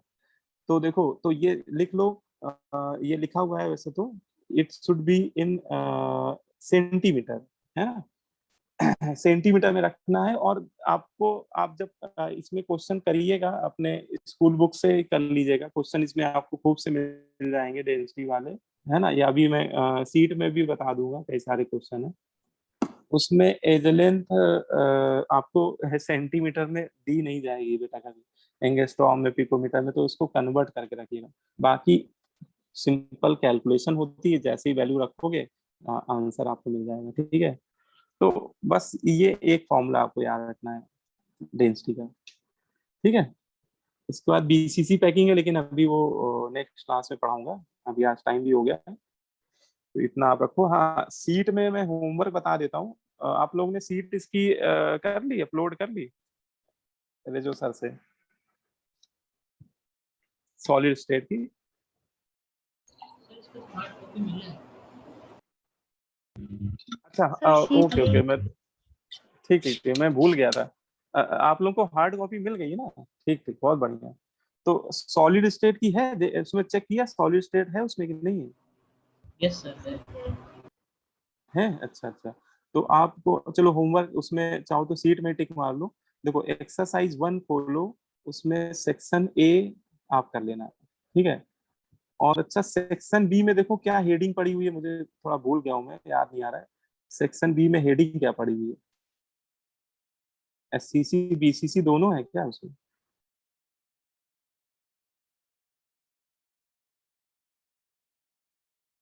ये सर एससीसी एंड बीसीसी दोनों। अच्छा, एससीसी। तो अभी सेक्शन बी मत करना तुम लोग, अभी अभी आज बहुत कम होमवर्क है आपके लिए। आपके लिए बस क्या करना है, सीट में सेक्शन ए ही लगाना है, पार्ट 1 पार्ट, ठीक है। क्योंकि वो सेक्शन बी में दोनों पैकिंग के क्वेश्चन मिक्स हैं, एससीसी बीसीसी दोनों के हैं। तो जब बीसीसी पढ़ा देंगे अगली क्लास में, बीसीसी एफसीसी, फिर आप करिएगा। तो आज आपको केवल एक्सरसाइज 1 में सेक्शन ए ही करना है, पार्ट 1 पार्ट 2 दोनों कर लीजिएगा, ऑब्जेक्टिव वाला सब्जेक्टिव वाला, ठीक है ना? Yes sir. हाँ ठीक है, क्लियर हो गया।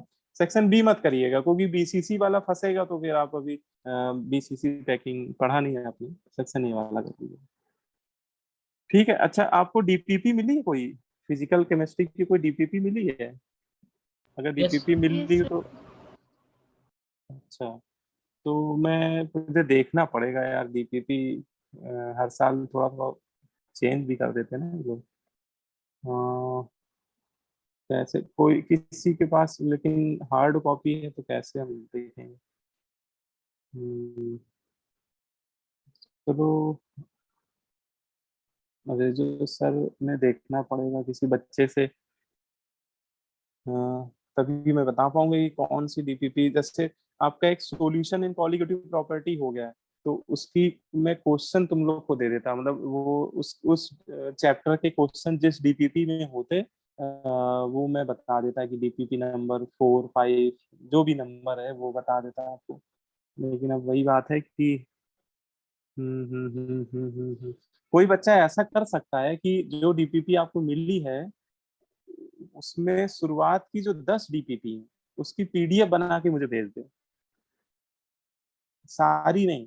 सर सर फिजिकल और इनऑर्गेनिक की सिर्फ 9 डीपीपीज हैं और 11 है ऑर्गेनिक अच्छा की। अच्छा अच्छा, तो 9 फिजिकल इनऑर्गेनिक की 9 है ना, तो बेटा आप क्या करो, वो 9 वालों का ही पीडीएफ, मतलब पीडीएफ बनाना तो आता ही होगा स्कैन करके, तो वो मुझे भेज दो, तो ये मैं एक बार देख लूंगा, क्योंकि हर साल वो चेंज कर देते हैं। मेरे पास पिछले साल की पड़ी हुई है, अगर मान लो उससे मैं बताऊं उन्होंने कुछ आगे पीछे कर दिया होगा, तो तुम लोग टेंशन में आ जाओगे, कहोगे सर ये तो आपने पढ़ाया नहीं है। तो आप उस पे कोई भी एक बच्चा मुझे पीडीएफ करके बना के भेज दे, तो मैं फिर बता दूंगा कौन सी करनी है, ठीक है। तो ये है कि हर एक वीक में 2 डीपीपी आप लोग करते जाइए कम से कम। एक डीपीपी में ज्यादा क्वेश्चन नहीं होते हैं, 10 12 15 ऐसे ही क्वेश्चन होते हैं। थोड़ा आप लोगों का प्रैक्टिस उससे होता रहेगा, मतलब पुरानी चीजें भूलोगे नहीं, ये नहीं पता लगी सॉलिड स्टेट पढ़ लिया, सॉल्यूशन पढ़ लिया, लेकिन आप क्वेश्चन अगर आप नहीं करोगे रिवीजन के पॉइंट ऑफ व्यू से, तो वो कहीं ना कहीं चीजें दिमाग से निकलने लगती हैं, ठीक है। तो मैं थोड़ा थोड़ा पुराना होमवर्क देता रहूंगा, जो पिछला चैप्टर पढ़ चुके हो उसके क्वेश्चन में देता रहूंगा, तो थोड़ा आप लगाते रहना। और नए क्वेश्चन लगाओगे तो उससे थोड़ा प्रैक्टिस भी होती है, नए क्वेश्चन करने का तरीका पता चलता है, ठीक है। तो चलो फिर इतना ही रखते हैं आज, है ना? फिर नेक्स्ट क्लास में कराऊंगा मैं इसके आगे, ठीक है। कोई कुछ पूछना चाहते हो तो पूछ सकते हो, या कुछ कहना चाहते हो, कुछ भी डाउट हो बोल सकते हो।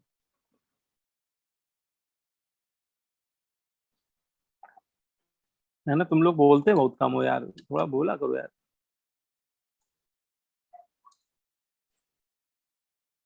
शिवानंद देखो बोलता ही नहीं, शिवानंद कहाँ पे हो तुम? Yes sir. अच्छा, आज तुम्हारी यार नेटवर्क सही आ रहा है। हम्म, आज नेटवर्क सही आ रहा है तुम्हारा। ठीक है, गुड।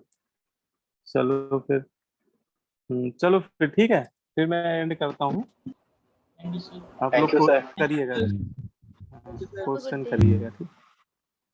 हाँ, ओके, बताओ।